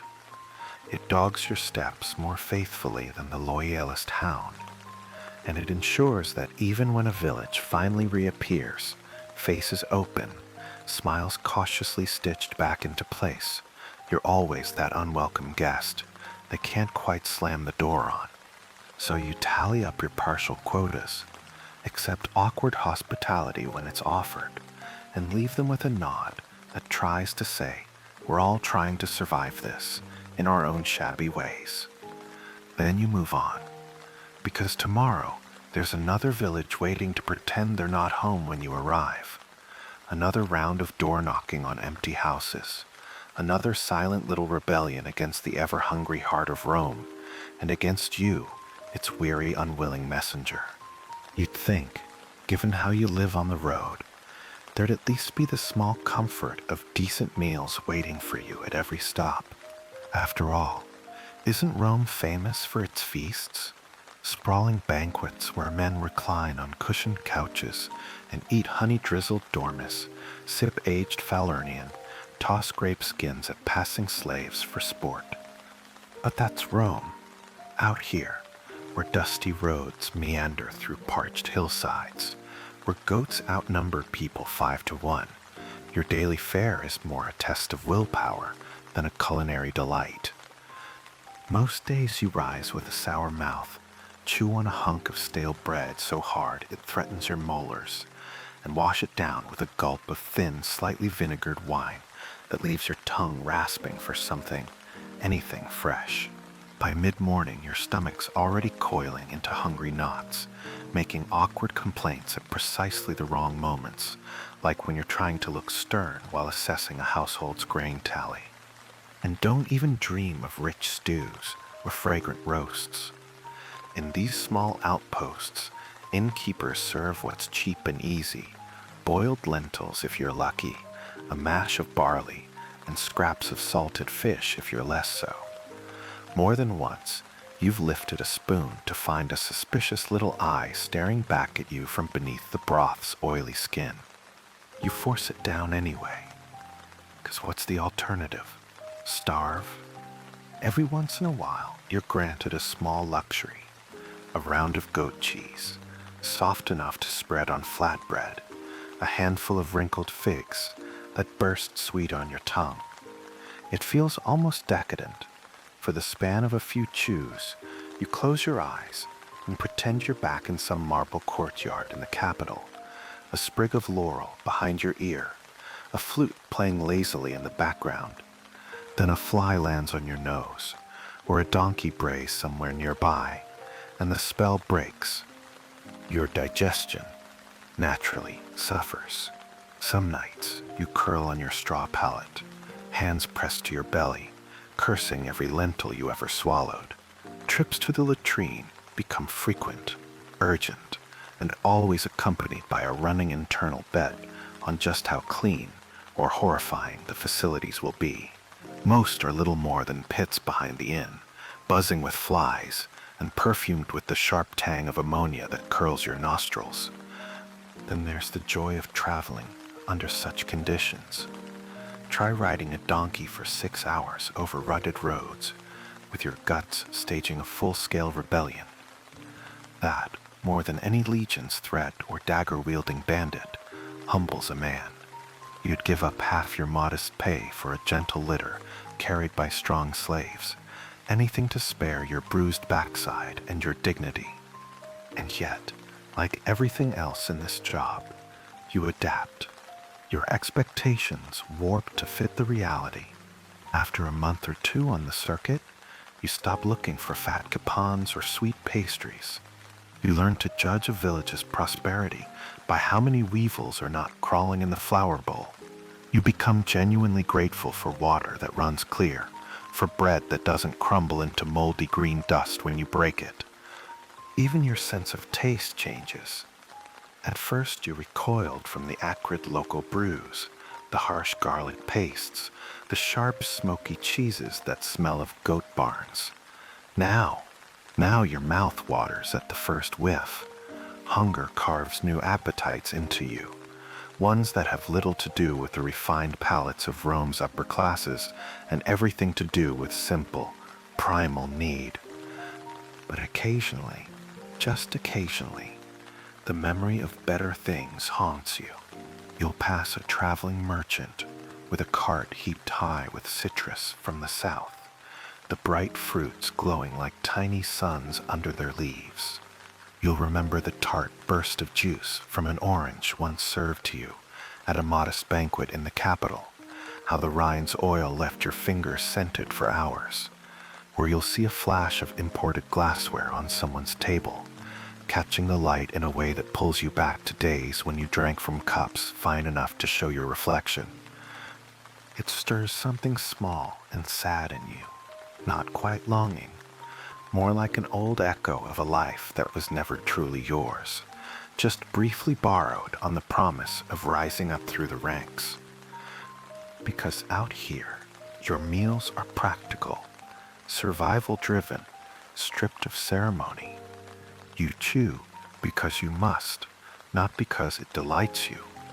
The empire may feed its cities on spectacle and spice, but you're fed on obligation, on cheap grains and cheaper wine, on the silent calculation of how much your next meal will cost against what little you've managed to keep back from your own collections. And so each night ends the same way. You with your knees drawn up on a rough mat, gnawing the last crust of the day, letting the crumbs tumble down your tunic, your mind tracing faded memories of richer tables. You sigh, swallow, and chase it with another gulp of sour red, telling yourself it's all fuel for the same thankless work. Because tomorrow's sunrise will find you right back on those roads, ledger in hand, your breath still smelling faintly of garlic and desperation, in search of more reluctant coin. And dinner will wait at the end of it. Another bowl of mush, another lonely seat in a smoky room, welcoming you back like the only friend who never leaves, no matter how often you wish it would. It's almost comical, really, how the entire sprawling empire, from marble-paved Rome down to the tiniest mud-walled hamlet, seems to revolve around this constant low thrum of anxiety over taxes. You start to notice it, not just in the peasants clutching their purses when they see you, but in the very way people move. Merchants at the markets will greet you with quick, brittle smiles, eyes darting around as if hoping someone more pleasant might be standing behind you. Their hands flutter over scales and ledgers, like nervous birds, adjusting weights, smoothing parchment, always calculating. They chuckle too loudly at your forced little jokes, eager to prove there's nothing shady here, no reason for you to peek behind the barrels of salted fish or count the stacks of dyed cloth. Wagon drivers waiting at the city gates grip their reins a touch tighter when tax inspectors approach. You see them breathe out shallow sighs when the patrol waves them through. This time, because who knows what tomorrow's mood will be, or whether a new customs officer, greedy for a bonus, will decide to invent some shortfall and seize their cargo on a whim. Even the local temples, with their columns wreathed in fresh garlands and statues of serene gods, hum with quiet dread. Priests shuffle offerings into their hands, casting wary looks at officials who might decide a sanctuary's donations are a tempting target for extraordinary levies. There's always a festival somewhere, always a reason to gather coins and goats for sacrifice, but always that hint of fear that the festival might become just another excuse for the empire to dip deeper into sacred coffers. Meanwhile, wealthier citizens have perfected the subtle, half-despairing art of tax avoidance. They hire clever men, accountants, advocates, even cynical young philosophers who fancy themselves masters of logic to find loopholes that would make Mercury himself raise an impressed eyebrow. They draft complex contracts, shuttling ownership of land back and forth among relatives, obfuscating true values so thoroughly it'd take a priestess of Apollo in a prophetic trance to untangle them. And when that fails, they bribe, quietly, discreetly, slipping coins into the palms of local officials to ensure their inventories happen to be miscounted by just enough to lighten the load. Of course, it's a risky game. Get caught, and they might pay double or triple in punitive fees. But the alternative, paying the full amount on every last acre, every last slave, every last crate of Falernian, that's a nightmare that keeps even silk-draped aristocrats up at night.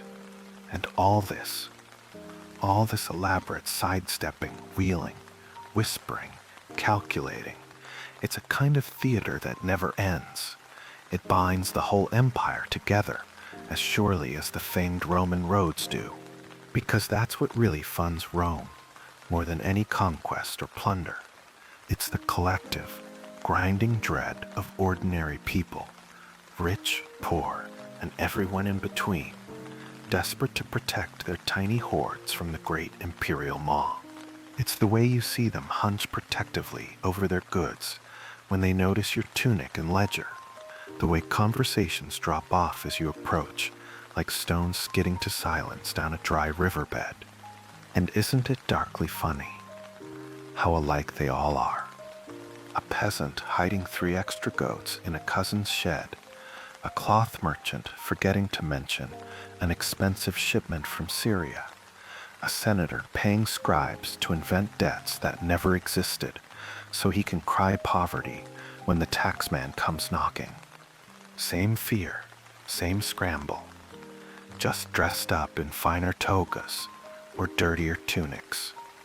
You tell yourself this is simply human nature, that it transcends class, wealth, even language, that whether someone's eating barley mash off cracked clay or spiced peacock off silver platters, the instinct is the same. Protect what's yours.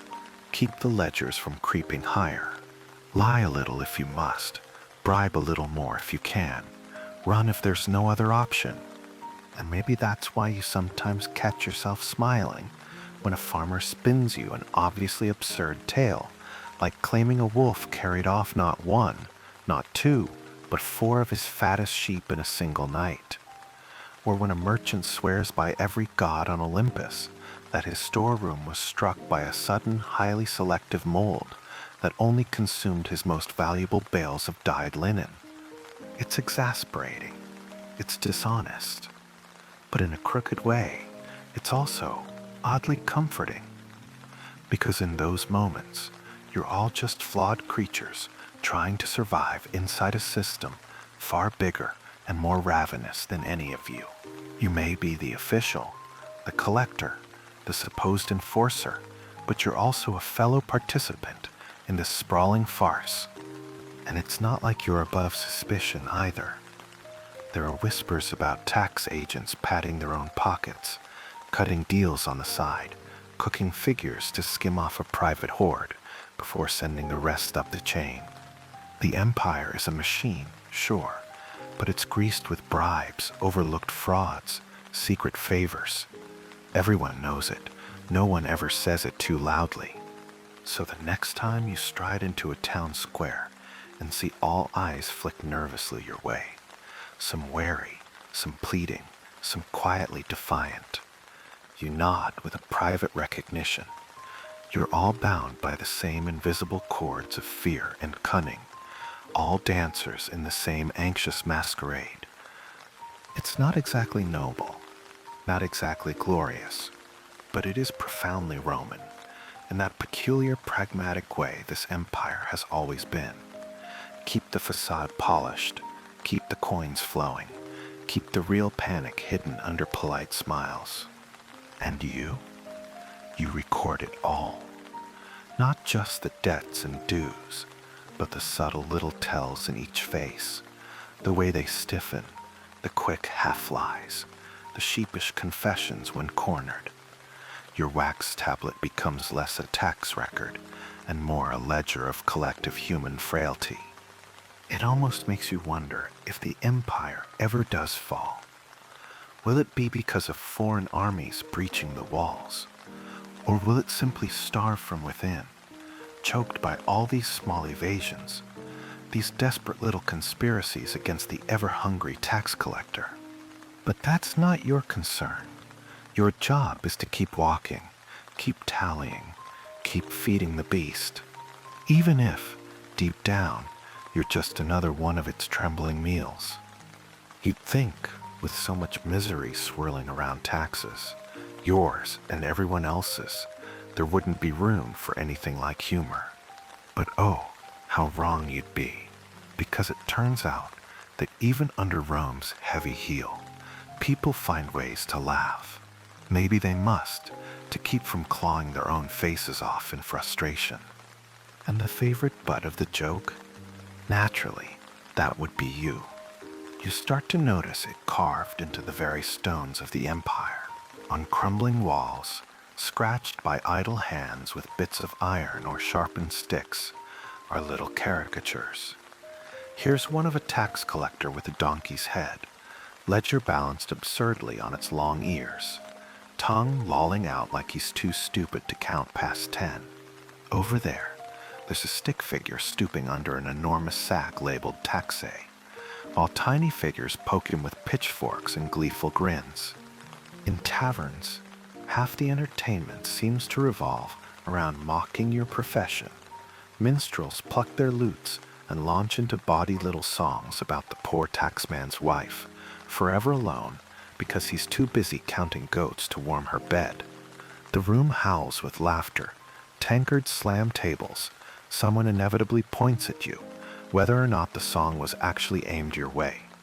You force a grin, because it's safer than scowling, safer than showing just how much it burns. And truly, it does sting, because all this laughter, it cuts right to the raw truth of your life. You're the living embodiment of the empire's greed, so naturally you become the easiest figure to mock.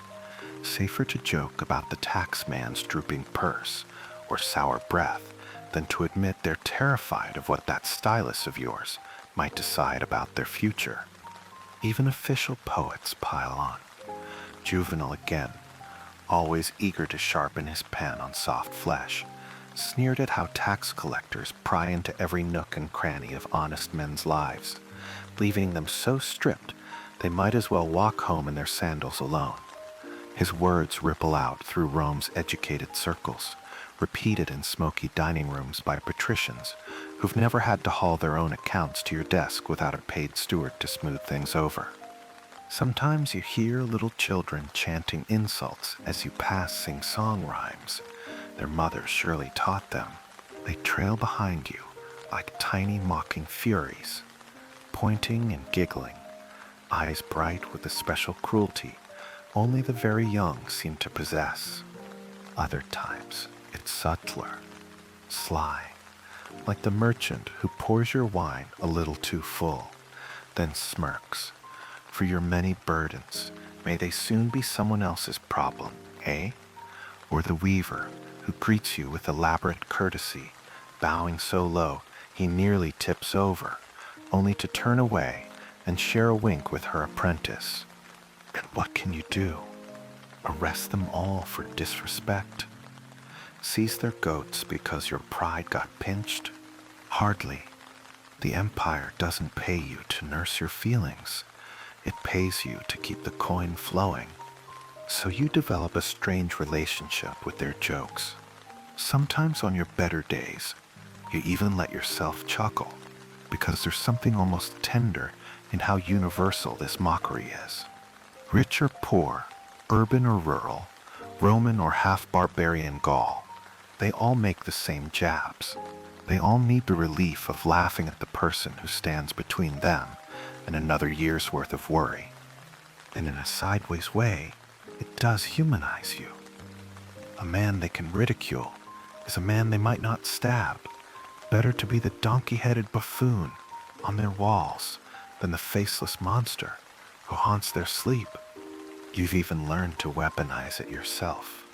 When a crowd seems particularly sullen, arms crossed, eyes narrow, hands perhaps a little too close to the blades at their belts, you'll crack a wry grin and say something like, "Careful, I've already been depicted on 3 walls this month with donkey ears. Make it a good likeness if you must." It earns cautious laughs. A few shoulders unclench. The villagers remember, just for a heartbeat, that you bleed like they do, that you squirm under ridicule, that you know exactly what they think of you, and that you're willing to admit it. And that, perversely, buys you a thin sliver of safety. So yes, you've become fluent in the language of your own humiliation. You've memorized the jokes, braced yourself for the little statues in shop windows, grotesque miniatures of tax collectors with potbellies and exaggerated noses, holding out greedy hands. You even buy one once, on a dare from a friendly caravan master, and keep it in your travel pack, a talisman of sorts, a reminder that in this vast swirling empire, you're not just a cog in the machine, you're also a joke, a cautionary tale, a necessary evil that people cope with by snickering behind cupped hands. It's not exactly dignity, but it is a kind of connection, because every time someone laughs at your expense, you're all bound together by the absurd, shared burden of living under Rome's grand appetite. Their relief is your discomfort, sure, but it's also a brief human moment where swords stay sheathed and ledgers stay closed. And that, you'll take that bargain, even if it means every donkey-eared caricature they scratch into the plaster is a tiny triumph over your tender ego. Better bruised pride than a knife in the dark. Better to be the fool they joke about than the villain they rise up against. So you keep smiling, keep shrugging off the songs and statues, keep paying for your sour wine with the currency of your own battered dignity. Because in a world that never stops demanding taxes, sometimes a dirty joke at your expense is the only thing standing between you and a very final accounting. And after all that mockery, all the sly songs and the donkey-eared graffiti, there comes unexpectedly, almost cruelly, a moment of tender truth. Because for all the laughter at your expense, for all the curses muttered behind your back, or the spat seeds that hit your sandals as you walk by, there's this quiet, inescapable reality. You're not the mighty engine of Roman greed. You're just another sorry gear, grinding along under the same heavy hand. Sure, the villagers might hate you for taking their coins, their sheep, the small luxuries they'd squirreled away for festival days. But you know, deep in the sore place behind your ribs, where fear and guilt like to hold hands, that you're as trapped in this colossal system as they are. Because when the quotas fall short, when the harvests rot under unexpected storms, or when a plague snatches away too many hands to bring in the olives, the empire doesn't shrug and say, "Ah well, better luck next year." No, it demands the difference. And very often, that difference comes directly out of you. Your bosses back in the provincial capital don't see your weary face. They see neat rows of figures, expected totals, projected revenues. If you fall below, the first question isn't why, it's who pays. And more often than not, that someone is you. So when you tally up your ledgers late at night by lamplight, scraping wax with trembling hands, you're not just trying to squeeze the villagers. You're trying to keep your own tiny world from collapsing. Because your life, too, is balanced on a knife's edge. Fail to meet your obligations, and suddenly, your own modest possessions are hauled out for assessment. That battered travel chest with the spare tunic you were saving for festival days. Gone. Your mother's little bronze amulet, the one she pressed into your palm before you left home, saying it would keep you safe. Gone. If that's not enough, they might come for your wages. And if that's not enough, well, there's always the terrifying possibility of being forced into bonded labor to repay your shortfalls. You've heard stories of collectors who ended up digging ditches under legionary whips, reduced to little more than state-owned beasts until their debts were wiped clean. Some never returned at all. And you know what? The villagers sometimes glimpse this in their sharper moments, in those thin, bright slices of honesty that cut through the usual dance of evasion and resentment. You catch them seeing it, like the farmer who, after a long argument over grain sacks, lets out a sigh so heavy it seems to drag his whole chest downward and mutters, "Ah, it's your neck too, isn't it?" Or the old widow who, handing you her last 2 coins with trembling fingers, actually pats your hand and says, "May the gods be kinder to you than Rome is." And what can you do but smile, awkward, sad, almost ashamed, and slip the coins into your purse with a nod? Because it's true, you're all caught under the same vast boot. Their suffering echoes in your own life, and your desperate scrawlings on the wax tablets ensure that someone, somewhere else, isn't forced to dig deeper. It's a chain of pain that loops through everyone, from the filthiest goatherd to the sleekest senator. The difference is only who gets squeezed first, who gets squeezed worst, and who has the cleverest lies or fattest bribes to cushion the crush. So yes, they curse you. Yes, they mock you. But under it all, there's a shared rawness, a bleak solidarity born from living in a world where survival means someone has to lose. And sometimes, that unspoken bond hangs in the air between you and the people you're taxing, like a trembling string neither of you quite dares pluck. Because if you both truly acknowledged how similar you are, how you're all terrified little creatures feeding a monstrous empire that never stops gnawing, it might break you. It might make the entire wretched system collapse under the weight of collective pity. So instead, you keep the roles neat. You're the collector, They're the reluctant payers. You frown, they grumble. You scribble, they sigh. You each pretend it's simpler than it is. And maybe that's the cruelest joke of all. Not the songs or the donkey graffiti, but the fact that none of you are truly villains here. Just survivors. Just players stuck on the same bleak stage, reading lines written by men long dead in Rome, who never had to look a hungry child in the eye while demanding the last coin needed to keep yourself from the very same fate. That's the quiet truth that hums beneath all the noise. And it follows you, whispering, long after the ledgers are packed away for the night.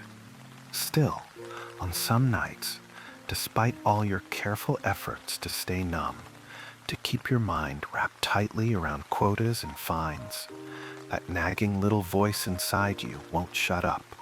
It waits until your guard is down, until the ledger is finally snapped shut, until the oil lamp is guttering low and your eyes are burning from squinting over tiny columns of figures. Then it starts whispering impossible questions. Like, if you had the choice, would you pick this life again? Picture it. If some capricious god offered you a do-over, a second chance to step into this vast, bustling empire, would you still lace up your sandals and chase after the modest power of a tax official's post? Would you still accept the promise of stable, palpably meager though it is, the hope of advancement that your old mentor dangled before your eager young eyes back when your tunic was still bright from the loom?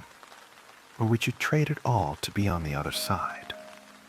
Maybe a scruffy vendor in the forum, half your day spent hawking olives or cheap pottery, half your day spent chasing children away from your stall. A man who grumbles about taxes, but isn't the one forced to demand them. A man who goes home at night to a family that doesn't shrink when he opens the door, worried what fresh demands he might carry in his hands. Or would you go simpler still? Would you be a shepherd in the green hills of Etruria, waking with the sun and listening only to the wind and the bleating of your flock? No ledgers, no quotas, no startled, guilty looks from neighbors who wonder if your very smile is the prelude to an audit. Because there's an ugly truth here you almost choke on when you allow it to rise to the surface. You're not sure which is better. Being the taxed means living under constant dread that some stranger with a stylus will decide your orchard or your goats or your wife's dowry is worth more than your peace. But being the tax collector, well, it's its own special torment, isn't it? A life spent walking through doors that always creak open with suspicion, being the guest nobody wants, the letter nobody hopes for, the news nobody likes to hear. So then, another question floats up, unbidden and sly. Which would you truly choose, poverty or resentment? Helpless fear or hated power? And gods, what a choice. Because there's no clean option, no happy middle. You'd either lie awake worrying whether your children will have shoes for winter, or lie awake haunted by the faces of children you forced to go without. So you toss on your lumpy straw pallet, twisting the rough wool of your blanket tighter around you, as if it could squeeze these thoughts right out. You tell yourself it's a pointless exercise. You are what you are. Rome doesn't exactly hand out career swaps. There is no form you can file at the local praetor's office saying, "I'd like to turn in my ledgers and become a cheerful street poet, please." But on some raw, half-broken nights, you let yourself imagine it anyway. Imagine a parallel life where people see you coming and wave, where children tug at your hand because they want to show you a new pet lizard, not because they're trying to make sure your eye doesn't linger too long on the fat chickens behind the house. Imagine laughing without that small internal flinch, without calculating whether someone's joke is harmless fun or a veiled warning that you've pushed too hard, taxed too deep, lost too much goodwill to be safe. Imagine walking into a tavern and being simply another weary soul seeking bread and company, not a walking emblem of dread that makes cups stop mid-air and laughter die. But then the practical side of you, the side honed sharp by years of balancing fragile accounts, steps in and snorts, because even if you did get to start over, the empire would still need its taxes. Someone else would be you. Someone else would be knocking on doors, scratching figures into wax, ducking under the same barrage of curses and forced smiles, and you'd probably still lie awake at night, only this time cursing whoever your replacement was. And so maybe there's no perfect spot in this machine. Maybe every cog groans under the same grim weight, just from different angles. That's the gentle poison of these twilight musings. They wrap themselves around your chest, tight as an old debt. They remind you that in Rome, the game is rigged before you ever step onto the board. You're either collecting or being collected from, resentful or resented, afraid or despised, sometimes both. So you let out a slow breath, blink up at the dark ceiling, and try to banish these thoughts, because dawn is creeping closer, bringing with it fresh ledgers to review and fresh doors to darken. You promise yourself again that tomorrow you'll keep it simpler. Stick to the sums, the laws, the neat rows of figures that can't cry, or look disappointed, or ask you gutting questions like, how are we supposed to pay this and still eat? Because that's how you've survived this long, by telling yourself it's better to be on the taking end of Rome's hunger than the receiving, by believing, somehow, that you've chosen wisely, even if in the secret, unlit places of your heart, you suspect it was never really a choice at all. Eventually, like everything in Rome, even your bitterness calcifies into ritual. You wake, eat, record, walk, collect, sleep if you're lucky. If not, you lie in bed listening to rats scurry across the rafters, replaying the day's encounters like bad theater. Every raised voice, every clink of coin, every time someone looked at you, not like a man, but like a storm rolling in from the hills. And it wears you down. But then something shifts. Not out there, in the empire, or your job, or your cursed ledger. No, it shifts inside you. Because one morning, as you step into yet another sun-bleached village, with its same cracked cobbles and same tired excuses, you feel it, that strange, almost imperceptible loosening of something tight in your chest.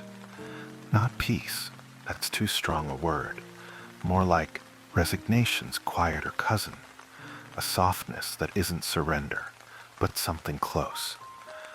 You stop trying to explain yourself, to justify your work, to imagine a better version of your life in someone else's shoes.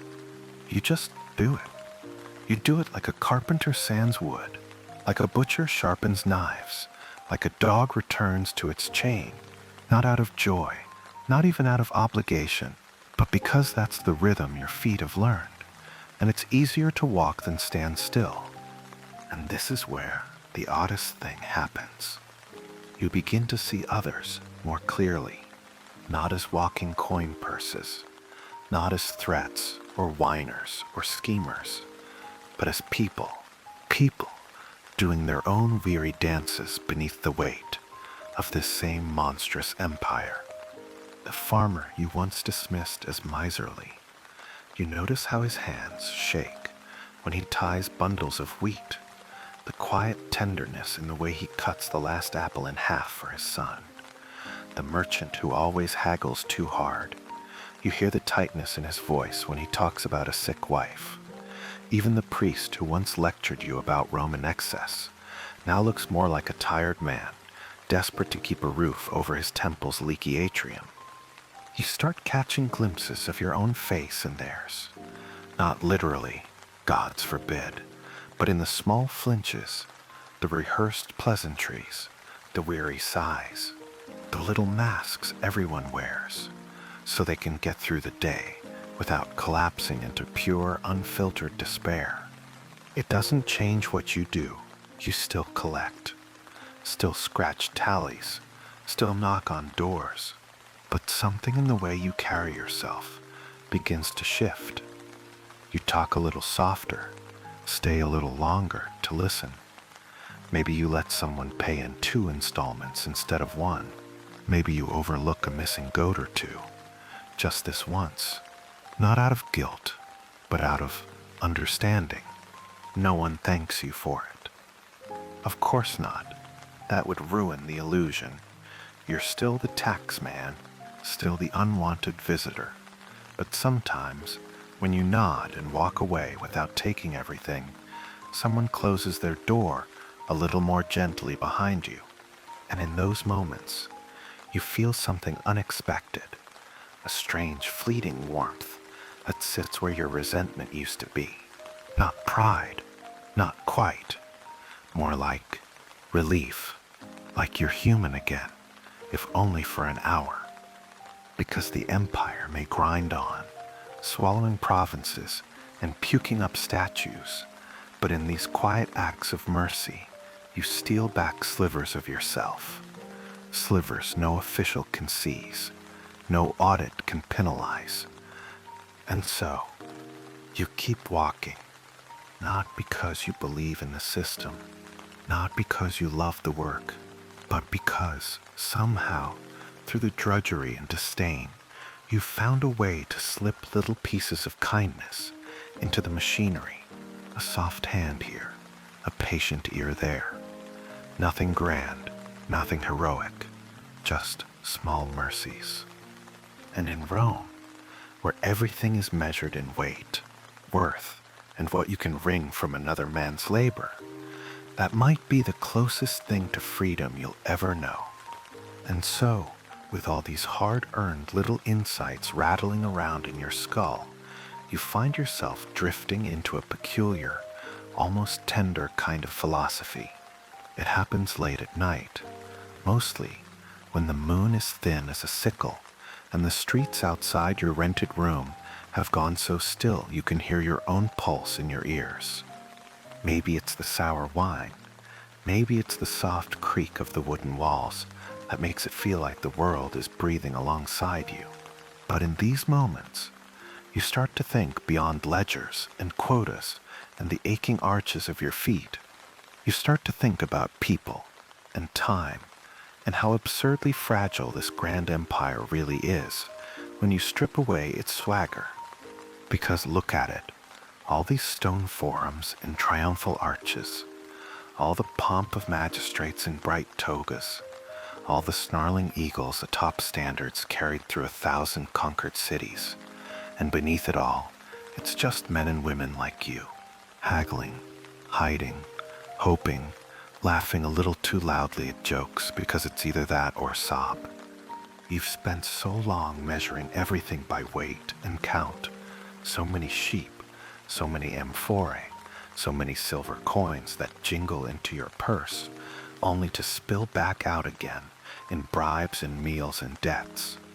It's easy to forget that none of these things are the point, that behind every tax you levy is a family trying to scrape by, a widow hoping her daughter marries well, a boy who hides behind barrels, not because he's afraid of you, but because he wants to jump out and scare his friend. And behind your careful mask of calculation, there's still a person too, one who once dreamed of something gentler, maybe of studying law in Rome, maybe of opening a modest stall selling painted lamps, maybe of building a little villa on a breezy hill. Small things, human things, the kinds of things no tax official's ledger could ever tally. So you start to see the absurd humor in it all. This entire empire, its glittering banquets and dusty outposts alike, runs on fear, on obligation, on this shared half-muttered agreement that if we all keep paying up, maybe the gods or the emperor or fate itself won't notice how threadbare our lives actually are. And isn't that darkly funny? You could be on any side of this system. Rich landowner terrified of a new census, skinny farmer clutching 2 coins in a prayer, or tired taxman with ink-stained fingers. And you'd all be bound by the same quiet dread. You'd all keep pretending it's normal to live under the constant threat of confiscation or ruin. It makes you want to laugh. Sometimes, lying there with your hands folded on your chest, staring at the cracked ceiling beams, you actually do. A low, soft chuckle that's half mirth, half mourning. Because if you didn't laugh, what would you do? Maybe that's why Rome is so obsessed with spectacles. Why they fill arenas with chariots and sword fights. Why poets write biting verses. Why taverns echo with ribald songs. It's a way to whistle past the graveyard, to keep the fear at bay by dressing it up in bright colors, by poking it with jokes, by pretending that the taxman or the census taker or even the emperor himself is just another clown in the parade. So here in the dark, with no villagers glaring at you, no scribes peering over your shoulder, no superior demanding totals, you let yourself lean into it. You whisper a small, irreverent toast to the absurdity of it all, to the goats that somehow vanish before your counts, to the bribes you pretend not to notice, to the dirty little songs carved on tavern walls about taxmen with donkey ears. Because that's Rome. That's humanity, really. Always finding some crooked way to survive, to poke fun at the powerful, to love each other in small, stubborn ways, despite the empire's grinding appetite. And if you can carry a scrap of that humor in your pocket, folded up next to your stylus and wax tablets, then maybe tomorrow's burdens will be a hair lighter. Maybe the next angry debtor's words won't cut quite so deep. Maybe you'll remember, in the middle of some tense negotiation over barley or sheep hides, that you're both just small people trying to stay afloat in the same wide, hungry sea. It's not much of a revelation. It won't stop your superiors from demanding the next quota, won't stop the villagers from ducking behind doors when they see you coming, but it will keep your heart from hardening completely. It'll leave just enough softness there to laugh when someone carves another rude cartoon of you on a bathhouse wall. And maybe, just maybe, that's the closest thing to victory you'll ever get in this colossal, ridiculous empire. So now, with all these quiet, crooked truths curled up inside you, like half-tamed mice living behind your ribs, you find yourself stepping lighter. Not because the work's changed. Oh no, tomorrow you'll still rise before the sun fully warms the rooftops, still sling that battered ledger under your arm, still walk into courtyards where dogs bark and women clutch the hems of their dresses tighter. You'll still stand there, voice calm but iron beneath, asking for counts of barrels, of sheep, of coins stacked carefully on worn wooden tables. But inside, something's shifted. You've stopped expecting any of it to be fair or neat or logical. You've started accepting it for what it is, an ungainly, stumbling dance where everyone is trying to keep from falling flat on their face. The villagers pretend they're poorer than they are. You pretend you don't notice the extra crates hidden under rush mats. Your superiors pretend the empire isn't groaning under its own glorious weight. And Rome itself, well, Rome pretends it's eternal, which is why tonight, in the hush before sleep, you let out a sigh that's almost a laugh, because you realize how beautifully human it all is, this grand empire and all its pomp reduced to frightened families, cautious scribes, sly merchants, and yes, one tired tax collector who's learning to be a little kinder. That doesn't mean you're any less weary. Your feet still ache. Your shoulders still tense up every time someone hesitates too long before paying. You still lie awake some nights tracing numbers in the air, trying to reassure yourself that your ledgers will pass muster when they're reviewed. But in these softer moments, you also catch yourself hoping something better might bloom from all this fumbling mess. That maybe the old woman whose taxes you deferred by a month will remember you with something gentler than spite. That the scrawny boy who trailed behind you, whispering donkey jokes, might grow up to see taxmen as flawed men, not monsters. That maybe, just maybe, you'll keep that small corner of yourself alive that still believes people are more than what they owe. So tonight, before you finally drift off, you murmur a sleepy promise to yourself. Not the hollow vows you used to make about climbing the ranks or impressing some big-cheeked official back in the capital. No, something simpler, that tomorrow, when someone stammers out their fears, you'll listen with a little more patience. That you'll leave room for one extra joke. That you'll recognize the tremor in a debtor's hands because it matches the tremor you feel in your own, even if you keep yours hidden under folds of ink-stained linen. Because the empire will do what it does. It'll send legions and build roads and demand its taxes. But maybe, in the quiet spaces between all that noise, you can smuggle in a little mercy, a kind of secret defiance no emperor will ever put on a coin, and that, oddly enough, soothes you more than any coin ever could. So you breathe slower, let your shoulders sink into the lumpy mattress, and close your eyes with the ghost of a smile, because tomorrow, the whole absurd dance begins again. And for the first time in a long while, you're not just bracing for it. You're almost curious to see what small grace might surprise you next. And so here you are, come to the quiet edge of your long, meandering tale. The ledger is closed tonight. The ink is dried. The villagers' doors are all latched, and even the watchman's torch sputters low in its bracket down by the dusty main road. You've wandered so far, through so many tangled thoughts and dark little alleys of memory, that your mind feels tender, almost bruised from the journey. But oddly enough, there's a peace in it, because after all the counting and coaxing and quiet small mercies, you've come to see your life for exactly what it is, threadbare, yes, but also stubborn, enduring, lit here and there by moments that refuse to be crushed under Rome's heavy thumb. Tomorrow, you'll do it all again. You'll walk the roads as the sun unfurls its bright banners across the hills, ledger balanced against your hip, ears half tilted for the next insult or joke or whispered plea. You'll stand in doorways that smell of herbs and old rushes, looking into faces lined by care, faces that so often mirror your own.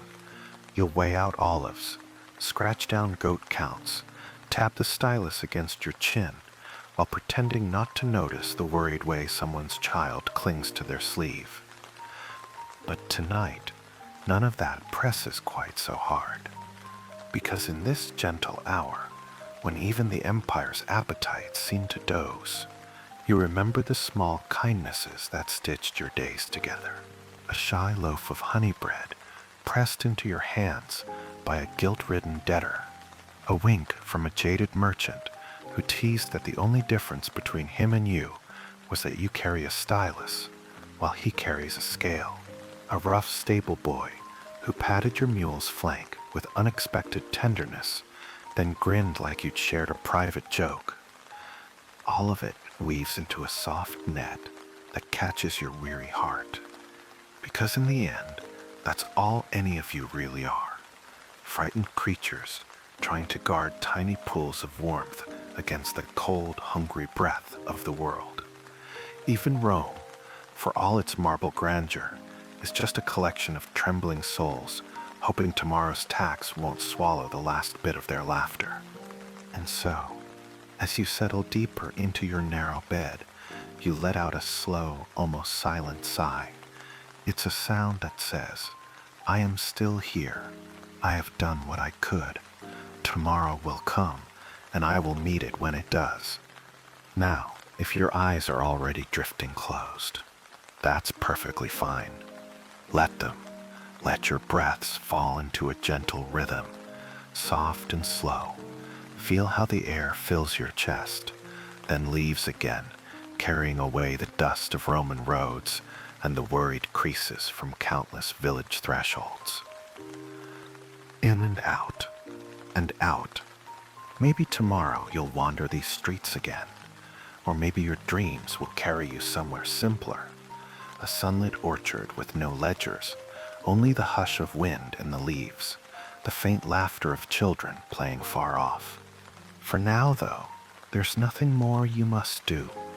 No quotas to tally, no wary eyes to soothe, just this quiet space where even old debts fade, and the only sound is your own easy breathing.